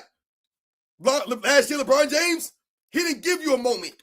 He gave you some weird, cringy stuff. That's what he gave you. Some weird photos with street clothes on. And I said, it's just a weird, weird moments out there. Not adding to the NBA, not adding to the All-Star game. Michael Jordan added to the All-Star game, guys. He added to the greatness of it. He added to the memories. Right? These are the facts. You guys know that. Once again, shout out to all you guys out there, man. Forgive me if I missed your supers, guys. I'm coming back right now. Forgive me, guys. Silverface, shout out to you. Thanks for exposing the fake LeBron narrative they try to push. I'd love to see you battle those fools on ESPN. That would be a show. Yeah, you know the deal. Shout out to Silverface. These are the facts. You know, that's part of the reason why I don't curse on this channel, right? I've never been into cursing much. Is because, sometimes, I had hoped that people would look to maybe call me out or look to have me come on their platform because I don't use foul language, right? So why not have me on your show? Do I talk loudly? Am I aggressive? Absolutely. However, I'm giving the facts out here. I'm not lying or creating narratives. I'm not rewriting the history, right? So, I really would love to be on some of those platforms. I've told you guys, I've tried to get Gilbert Arenas to get me on his platform, Gil's Arena. Again, it's not about money. I don't want to get paid to go on there. I don't need to get paid. It's not about the fame. It's about the information. It's about the facts. It's about setting the record straight. And guys like Gilbert Arenas making millions of dollars, all this money these fools make, lying, trying to rewrite history. Like I said, trying to play both sides, right? Giving you hot takes. That's all these guys are about. It's weak as hell. So shout out to Silverface. Thank you very much. Once again, you guys know that, man. Shout out to my man Praise the Don. Salute Sports and Fitness Rants. LeBron, most overrated athlete ever. You run the money, man. Facts. Shout out to you guys. Like I said, man. Shout out to my man Praise the Don. Excuse me, guys. I really appreciate you guys coming through on the Friday night. Like I said, a Friday night rants. We have to always put respect on a lot of these past players and what they really did. Because I told you, someone like AC Green and what he meant to the game, like I said, he's labeled the Iron Man. That's him. That's his thing. I'm not going to allow LeBron James, right, just because, of a Robert Parrish comments or because, other people want to say that LeBron James isn't Iron Man because he has the most games played. He's going to break the record, obviously. He's going to have the most games played in NBA's history. But you didn't play consecutive games. And like we've highlighted before, like the Jesse Glass second highlighted, your longest streak of consecutive games played is never impressive. It wasn't impressive. All right? You weren't John Stockton. All right? You weren't someone like a Kevin Willis. I said you weren't a Robert Parrish. You were not an AC Green. These guys that show you weren't Kareem Abdul-Jabbar. Kareem Abdul-Jabbar wasn't low managing. He wasn't lollygagging and walking around the court. These guys, they didn't play the game that way. They didn't do that. I told you, Jordan's way more of an Iron Man than LeBron James will ever be, ever's been. 182 game season, and you think that puts you as an Iron Man? That's a disrespect to all of those guys. that showed up, showed out. Go look at Artis Gilmore. Go look at how many times he played 82 games, Artis Gilmore. And you talk about an Iron Man. You talk about a tough dude. You talk about someone who's strong. That's not LeBron James. He's not on Artis Gilmore's level. Are you kidding me? Those guys, a lot of those guys, they kept themselves in shape. Go look at Will Chamberlain. Look how many games Will Chamberlain missed. He didn't miss a lot of games.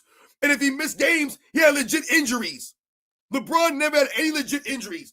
I'll give him that. Never had any legit major injury. Then why are you missing so many games? Why? You can't point to anything. Why? Always missing games, guys. And you're getting carried. LeBron James is getting carried. When they tell you, oh, LeBron ain't getting carried, he scored 30. Dude, you guys are telling me LeBron had no help. Kyrie Irving averaged 29 in the finals. He averaged 29 in the finals, but he had no help. But you want me to give LeBron credit for putting up 30 points in a game when Luka Doncic dropped 60 or he's dropping 40 every other night?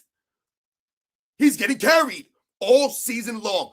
13 40-point games. Scottie Pippen could never do that. He would never do that. So when LeBron James fans tell you that LeBron James carried bums in 07, he carried bums in 08, he carried bums in 09, he carried bums in 2010. He had nobody on the team. Their franchise didn't want to help him out. He had nobody out there. He was going against these great teams. What do you want him to do? When they make all these excuses and LeBron James carrying bums, LeBron James never had a season scoring the ball wise as Luka Doncic has this season. Never did. Never had 13 40-point games in a season. So just by that metric alone, that shows and proves that Luka Doncic is carrying LeBron James. Because if LeBron James was carrying bums and he wasn't putting up points like this, he wasn't putting up all these 40-point games to carry them. They were holding their own. They were doing what they had to do. They were playing their roles. Then LeBron is obviously being carried then. If he's carrying dudes then he's getting carried right now by Luka Doncic, all the 40-point games he's putting up, leading the league in scoring. Leading the league in scoring. LeBron James is playing with a guy leading the league in scoring. Last season, Anthony Davis was top 5 in scoring, top 5 in rebounds, top 5 in block shots. He was an MVP candidate for the first 3 months of the season. First, whatever months of the season was, right? Doing all this, and LeBron James was still negative on the court. Still negative. This season, he's playing with the point per game leader, a guy who's dropping points all over the place, right? The team is on pace to win at least 50 games this year, again, like they did last year. And somehow, some way, LeBron James is still one of the worst guys on the team in plus minus. But they're going to tell me he's still the X factor. He's the guy. Oh, LeBron James. Watch out for LeBron James in the playoffs. What? You got people telling me in the chat, not in the chat, in the comments of some of my videos, that LeBron James is different in the playoffs. Oh, LeBron's different in the playoffs. Well, how different was he last year? In the year before that? In the year before that? In most years, he's lost. So he hasn't been different in the playoffs. That's the problem for LeBron James, right? He's different in the playoffs. He ain't rising the greatness level up. Come on, man. You guys know the facts out here. My goodness gracious, man. Gosh. I tell you, LeBron ain't being carried. You got to give him credit. He being carried. A dude is averaging 40, his teammate. Like I said, if Michael Jordan had a season where Pippen was averaging 33 points a game, you guys would be bringing that up every single day. I said, imagine if Michael Jordan played on the Wizards with a guy averaging 33. What would Michael Jordan do with that? He gonna make him even greater. Imagine if Luka Doncic was playing. Put Michael Jordan on the Lakers right now. Put Wizards Jordan on the Lakers right now, right? And you take LeBron James out. You swap those players out. Guys, the Lakers immediately, instantly become a much better defensive team. Nothing else. I'm talking about all of a sudden, the Lakers are better on D. You know why? Not only because of Michael Jordan, and he's going to play defense, and we know LeBron James ain't playing no D. He ain't going to lollygag on the court. But the IQ, the real IQ of Michael Jordan on both sides of the ball is going to help raise everybody up. Everybody's going to be raised up. Luka Doncic is going to be raised up with Michael Jordan. Austin Reeves is going to be that much better playing with a Michael Jordan. Everyone's confidence is going to be raised up. Everyone's going to be there. That's what it would be. Giving the effort out there. He ain't going to be the weak link. He's not going to be a problem. He's going to be holding you back. He ain't going to be negative on the court. He's going to be low managing. Come on, man. He's going to go out there and earn it. No, I'm not saying Jordan will go out there and drop 40 or he go out there and average, 30 points or 25 points. Even if Michael Jordan went out there and averaged 15 points for the Lakers, right now, it's not about that. The LeBron for the Lakers is not LeBron James' lack of scoring, right? Or LeBron James is not doing enough scoring-wise. No, they're the problem. The problem is the lack of cohesion and consistency from the team, and LeBron James not playing like a defense consistently or getting rebounding consistently. I mean, these are the problems here. Hogging the ball, still turning the ball over. The man's still averaging 3 turnovers per game. Every year of his career, he's averaged 3 turnovers per game. That's laughable, man. Goodness gracious. Shooting 31% from 3. Shooting 73% from the free throw line again. Every year, 73%, 69%, 71% from the free throw line. You got to be freaking kidding me, man. All these years, you ain't never shot 80%. All these years, man, you can't shoot 80% of the free throw line?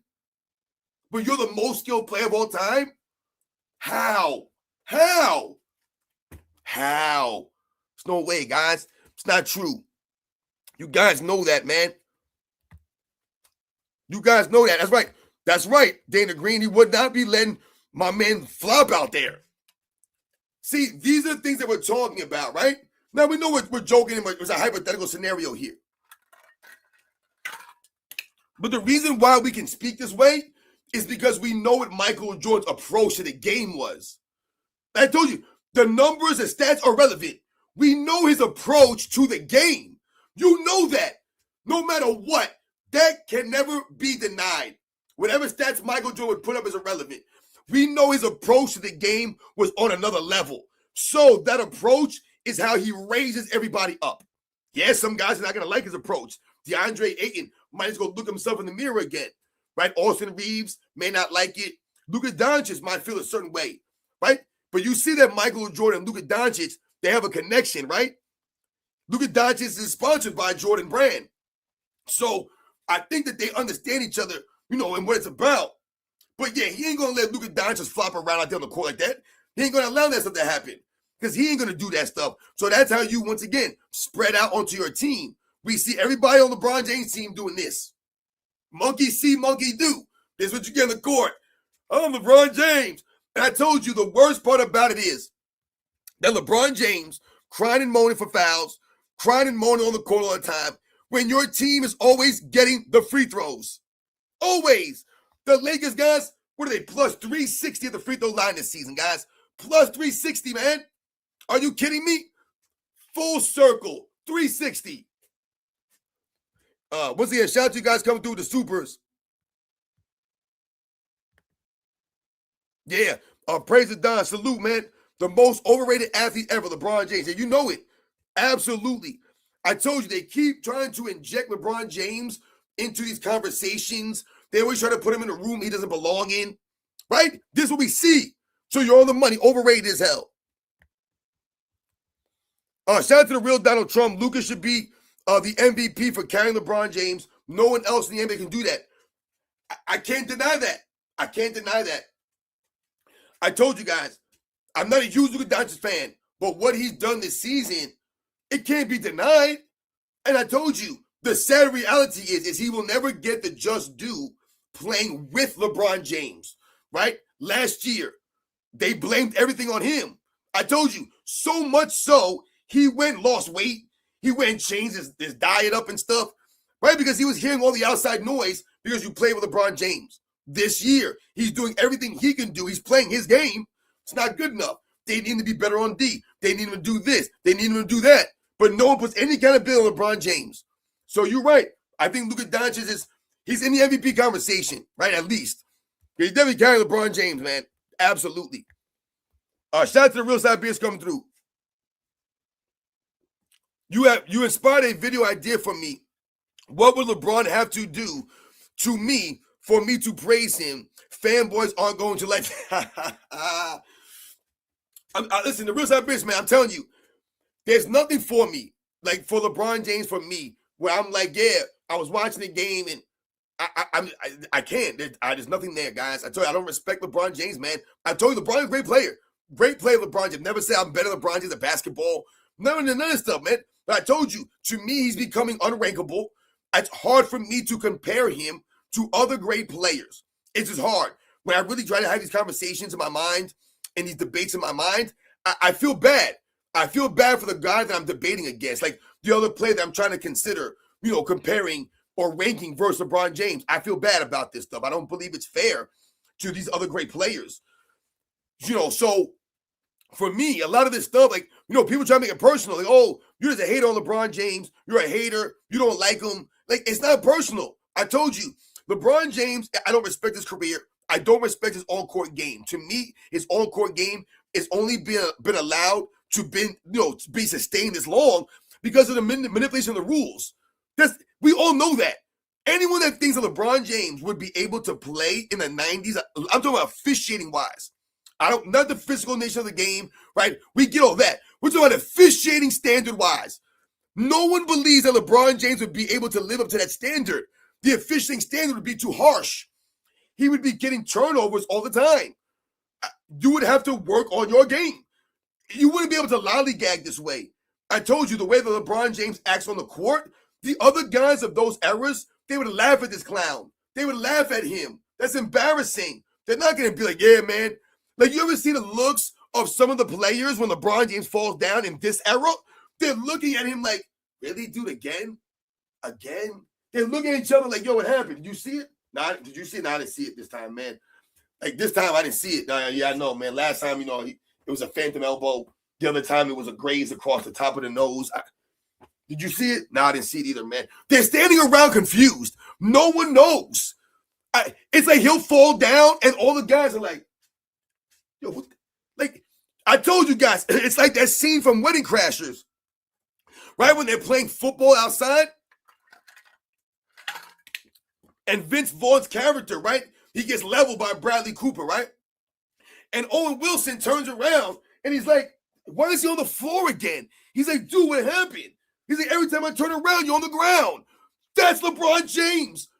Every time you turn the TV on and you watch one of those games, he's on the floor. He's on the floor, guys. I'm not making it up. He's on the floor, or he's down his knee. Remember I told you, the soundtrack to LeBron James' career, especially in LA, is Boyz II Men on bended knee. On bended knee. Always on the bended knee, or you're on your back. I mean, my goodness, man. LeBron James on his back all the time. I don't get it. But you're an Iron Man?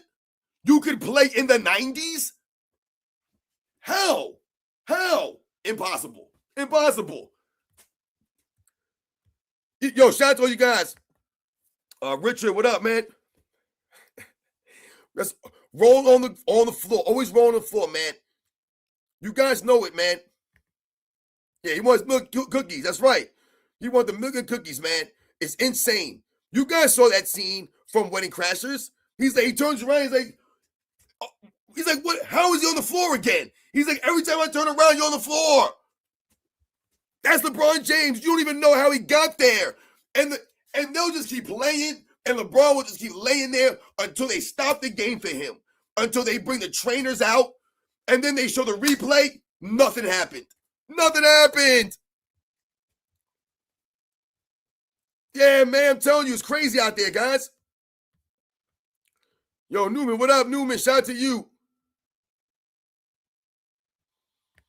Yo, shout out to Joshua Mars. Jordan fans would never do that kind of weird stuff. Jordan fans were real and legit, unlike LeBron fans who are fake fans. Anyway, exactly. I said, listen, there are extreme Michael Jordan fans. Every fan base has extreme, right? We get all of that stuff, right? No one ever says that Michael Jordan fans are perfect, right? Or that Michael Jordan fans are all the same. No, there are different levels of this, all right? However, most people that root for Michael Jordan or support of Michael Jordan are also supporters and fans of basketball, of the sport of basketball. So again, we respected the competition he went against. We respected his teammates, Scottie Pippen. We all loved all these guys. That's why I know all of Michael Jordan's teammates. Why? Because I didn't like them? No, because we respected them and we celebrated them because they helped Michael Jordan win. So why would we not celebrate John Paxson or B.J. Armstrong, right? Or Scottie Pippen or Horace Grant or Bill Cartwright or Stacey King or Will Perdue or Craig Hodges or Cliff Livingston, right? Or Bob Hansen or Judd Bushler, right?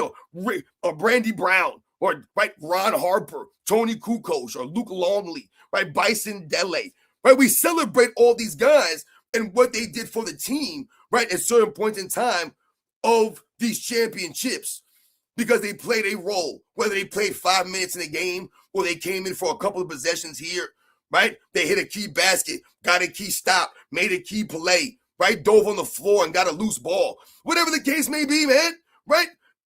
These guys added to the team. They brought something there. They played a role. So we celebrate, and we always celebrated role players. And to be a role player, like we always say on this channel, it was never a negative. It was never a bad thing. It was never bad. It was only a bad thing if you didn't play your role.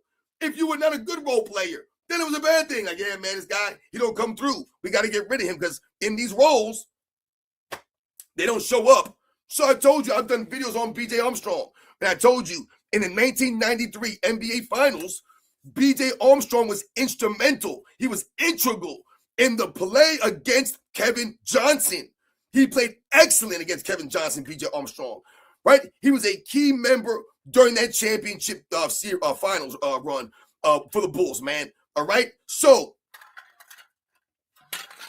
we've celebrated all these guys. All of them. I remember Bob Hansen coming in the 92 finals against the Portland Trail Blazers, right? And making some key plays, making some key baskets. Guys like Craig Hodges, right? The Cliff Livingston. I remember Cliff Livingston in the 91 finals. He came in and had some key plays, right? It was Cliff Livingston who passed the ball to Michael Jordan before he did the switch hand, right? So he was linked up with Michael Jordan in that moment. You guys remember Scott Burrell, right? From the second three-peat, he was in the 98 team, right? The last dance of Scott Burrell. You remember Michael Jordan always riding Scott Burrell, right? Right, belittling Scott Burrell, right? Bullying Scott Burrell, right? Oh, poor Scott Burrell. You heard people say, oh, Scott Burrell had to deal with all this stuff. And I told you guys what? Go back and watch the 98 finals. Go watch them.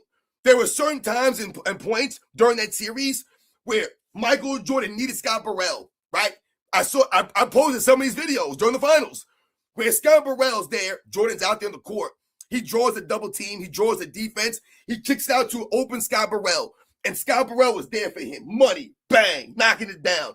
Why was Scott Burrell there for him? Not only because he worked on his game, he's a professional, but because Michael Jordan gave him the belief and the confidence.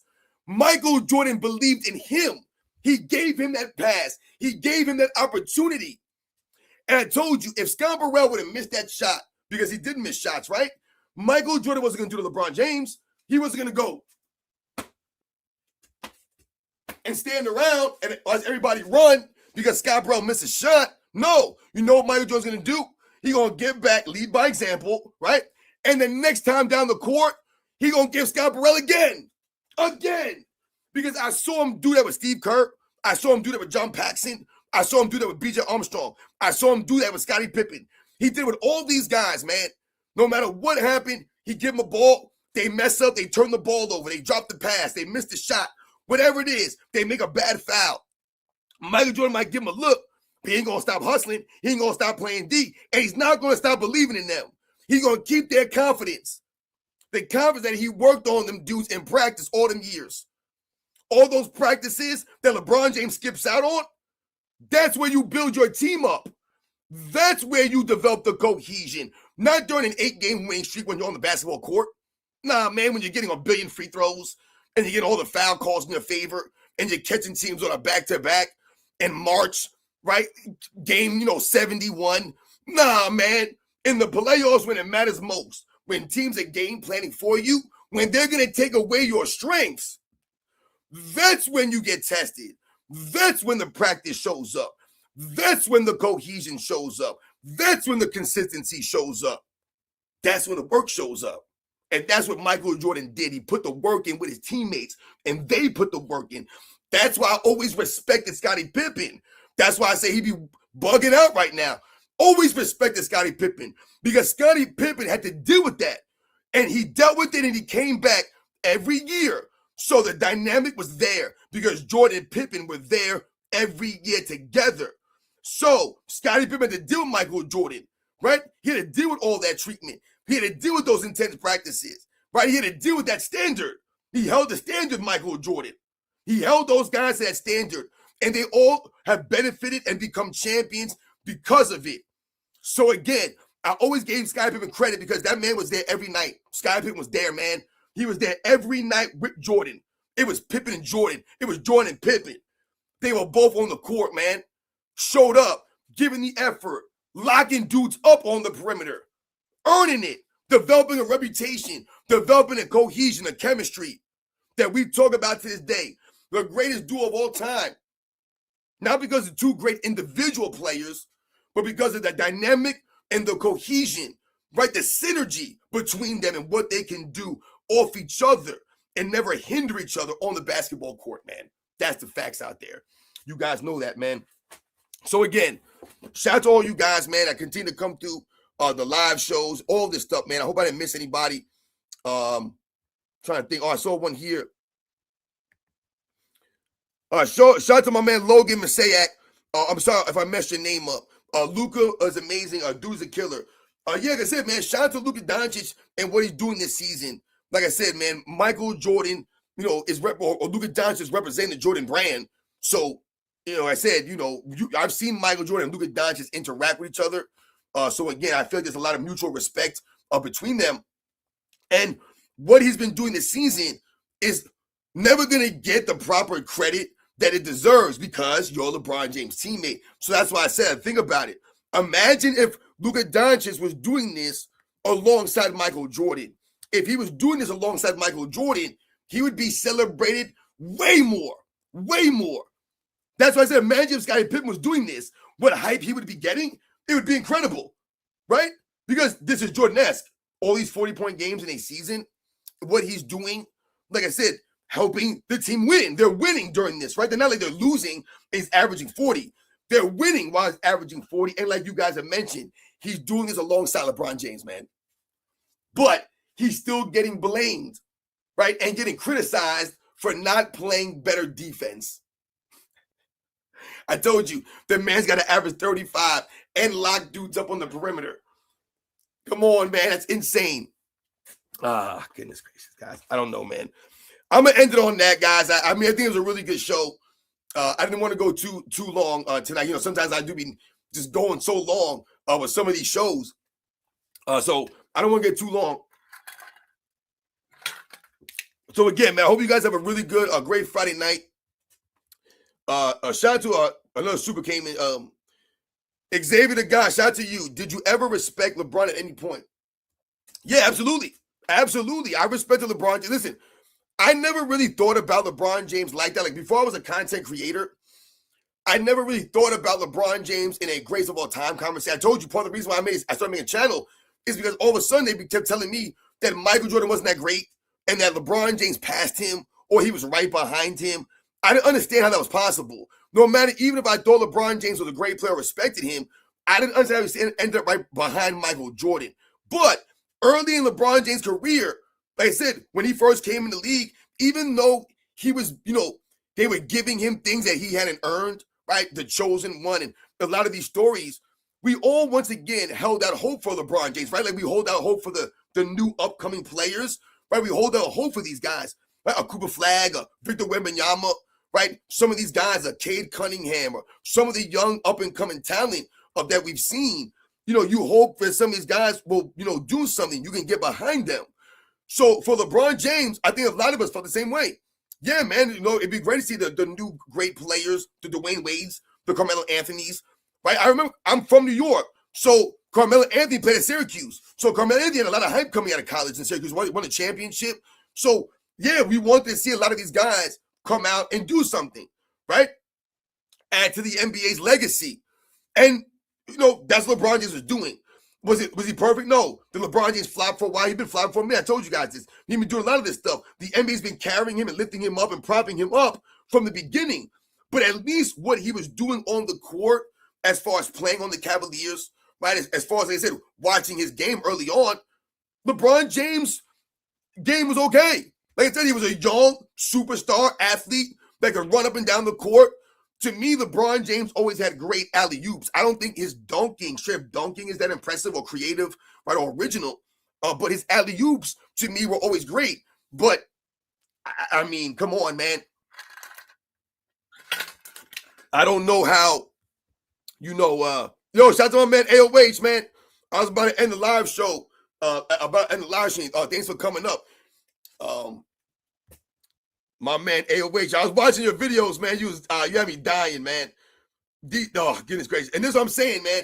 Like when AOH puts the video footage out and people are still crying to me that I should be celebrating LeBron James because he had a good game. Numbers-wise, he's still doing the same clown stuff on the court, still elbowing people, still flopping, right? Still setting illegal screens, still doing all this stuff, man. So you guys know, shout out to my man AOH because he always puts the video footage out there. I don't know what you're doing on Sunday morning, AOH, man. I hit you up, man. Maybe we could do a Sunday morning show if you're available. Man. But anyway, these are the facts, guys. Man, did I miss anybody? Supers here.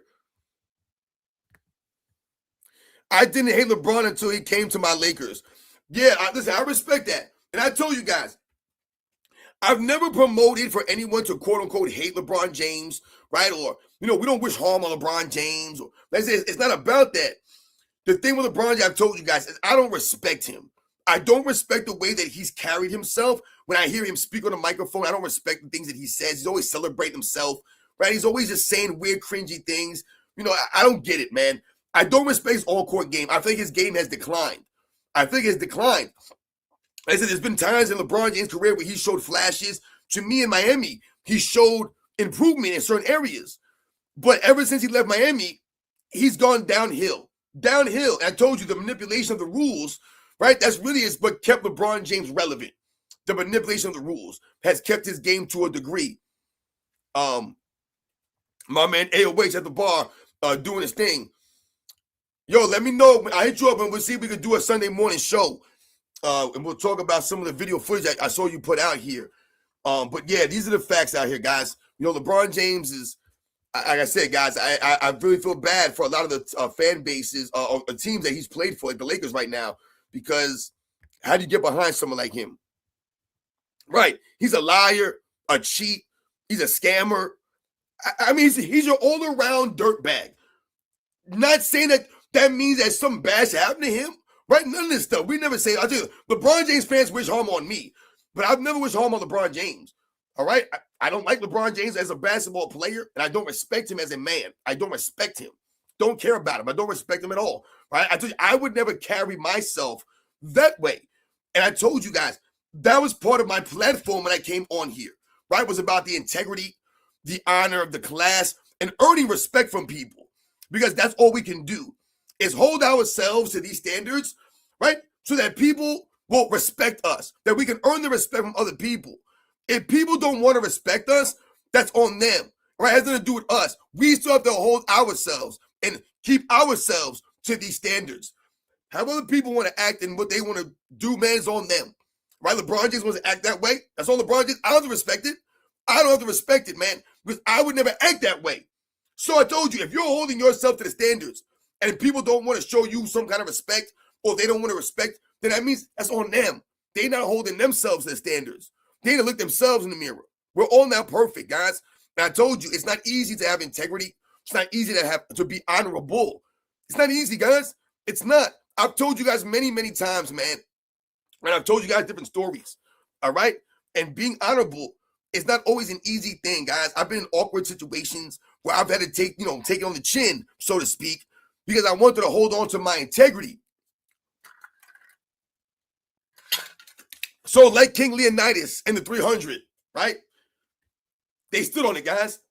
all he had to do was bow down, right? That's all he had to do was bend the knee. All they wanted him to do, right?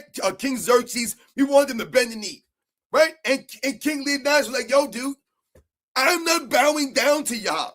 I don't bow down to, I'm the king here. I'm a king. I'm not bowing to you. You don't run this. And he had to choose between standing on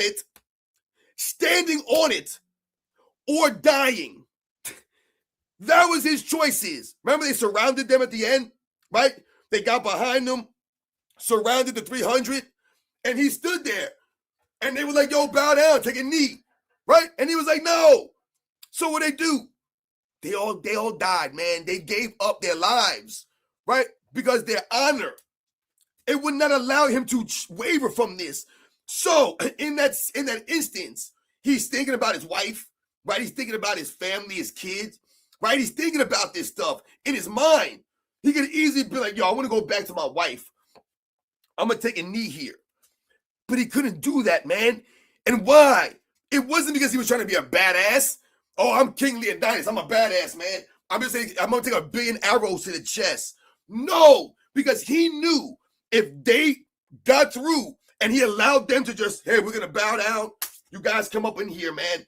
Do what you, then everyone was going to get destroyed. Everything was going to get destroyed, guys. They were going to be slaves. They were going to be enslaved. The women, the children. That's what was going to happen. That's what was happening.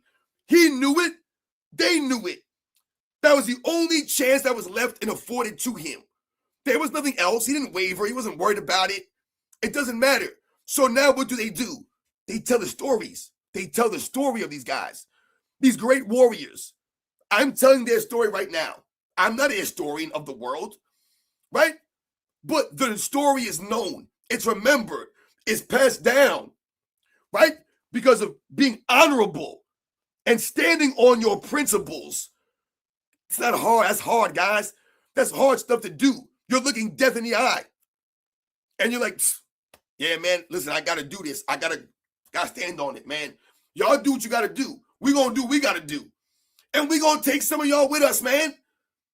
So whatever you want to do, let's do it, man. And that is called standing on it. That's called integrity. It's called honor, man. All right? It's not easy to be those things. But that's why people are remembered differently. That's what makes people great, right? We talk about being scared of stuff or being afraid. It's good to be afraid. Fear is good. You need fear. How the hell are you going to stay alive if you're not afraid of stuff? If you're not, once again, smart to know what you should be afraid of. But fear is good. It's what you do with the fear. It's the difference. What do you do with the fear? Right? Don't let the fear control you. We're all scared of things, man. I hate when I hear people say, oh, I ain't scared of nothing, man. I ain't scared of nothing. I drop you in the middle of the ocean, you won't be terrified. You won't be freaking terrified. I drop you in the middle of the ocean in the middle of the night. You won't be terrified, man. There's a lot of things that are scary. But I told you, it's good to be scared, but what are you going to do with the scare? What are you going to do with the fear? What are you going to do with it, man? Right? Don't let it control you. It's the same thing I tell you guys about the emotions. Emotions are good, right? How you feel. It's good to have emotions and feel a certain way, but you can't let the emotions control you. It can't control you. You can't base every reaction and everything you do off your emotion, how you feel about something. Sometimes you can, but you got to be careful because your emotions will put you in a wrong spot, put you in a bad spot. So when people say, oh man, I ain't scared of nothing. How about I drop you on the top of Mount Everest? You'll be freaking terrified, man. Mount Everest, put you on the side of a mountain somewhere. I said, put you in the middle of freaking woods, put you in a bad neighborhood. I remember, guys, when I was in the military, I know I'm rambling on here. I'm going to end the live in a couple minutes. I remember when I was in the military, we were in Spain, right? We went to Spain. We were in Rota, Spain. Shout out to everybody from Spain.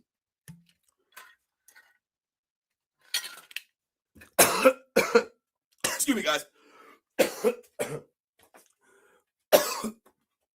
Went down the road pipe.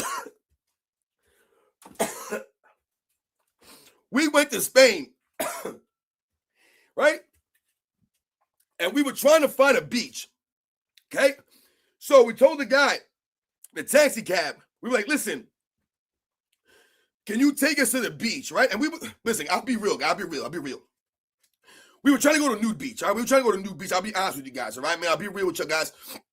We were trying to go to a nude beach, all right? They have nude beaches in these countries, it's no big deal out there, right? Like, it's not even a big deal. I know it's like, oh my God, a new beach. Like, Americans, I told you, I was like 19, 20 years old in some of these countries. And it was like, oh my God, there were women walking around butt naked. It was like, oh my God. But anyway, in Europe, it was different. So anyway, we asked the guy to take us to like a new beach, right? So we go to this beach. And we're on there. It's me and like 3 of my friends. And we're on the beach walking around. And, you know, everyone's topless pretty much. Really what it is. It's a topless beach, basically, what it is. Right? And everyone's walking around. You know, women got their, you know, their breasts hanging out and, you know, things are flopping everywhere. And it's fantastic. I'm 19 years old, guys. I'm living the freaking dream right now. I'm like, goddamn, this is amazing right now. Like, this is never going to happen in America. Now, I know that they have places like this in America. I've never been there. All right? But I was living the dream, y'all. Like I told you, man, me and my friends, man, and, you know, we're fully clothed. We had, like, you know, a t-shirt and some shorts on. Once again, I might have had my woo wear on again that day. I don't remember. I didn't have a lot of outfits going on when I was in the Navy, right? I had that many outfits, but I might have had my woo wear on again. Anyway, so we walking on the beach. So, you know, I take my shirt off, man, try to get a little comfortable on the beach, man. You know, I'm trying to flex and, you know what I'm saying, look cool, get my tan on out there. And we're living the dream, right? Great time, man.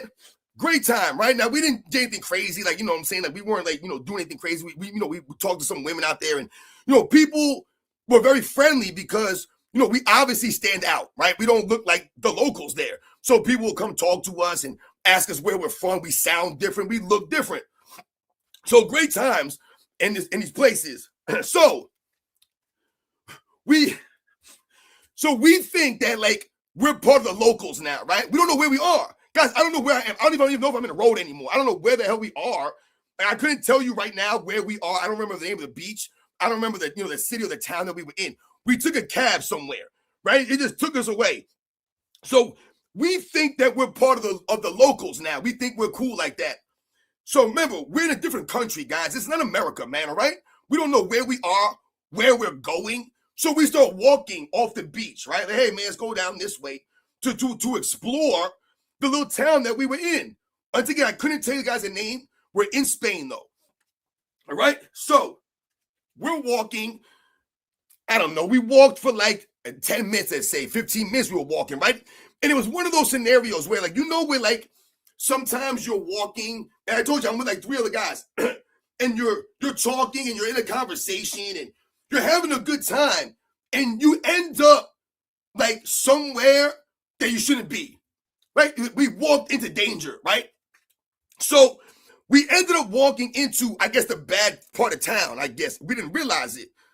And guys, I'm telling you right now, like, it was scary, man. Scary. All right? I told you, I was scared.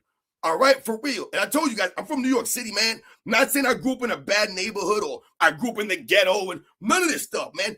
I didn't grow up like my dad. All right? None of it. I've never claimed to be some thug like that or some hard-ass dude that came from a bad neighborhood and my family was poor. And I've never given you guys those kind of stories, man, ever. So I am not like that. But once again, I did grow up in New York City, guys, and I did go into a lot of bad neighborhoods. Like I said, my dad took us to a lot of bad areas sometimes. And it's just the way it goes in New York City sometimes. Trouble will find you in New York City, man. You don't have to look for trouble in New York City. It'll find you in that city, man.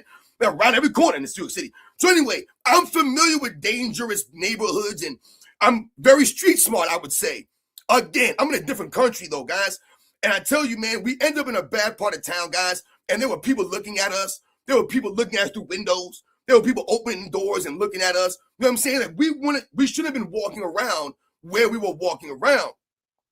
And we ended up coming down to like a little, like, I don't know if it was like a corner store or something like that, right?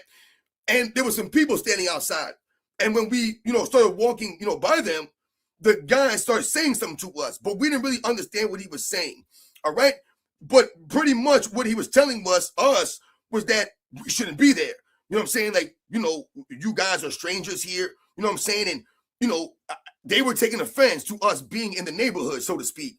So, you know, sometimes it's not what people say, but you can hear it. You can feel it, what they're saying to you. So, no, we didn't understand what they were saying. So, again, we ended up finding a taxi cab and getting the hell up out of there.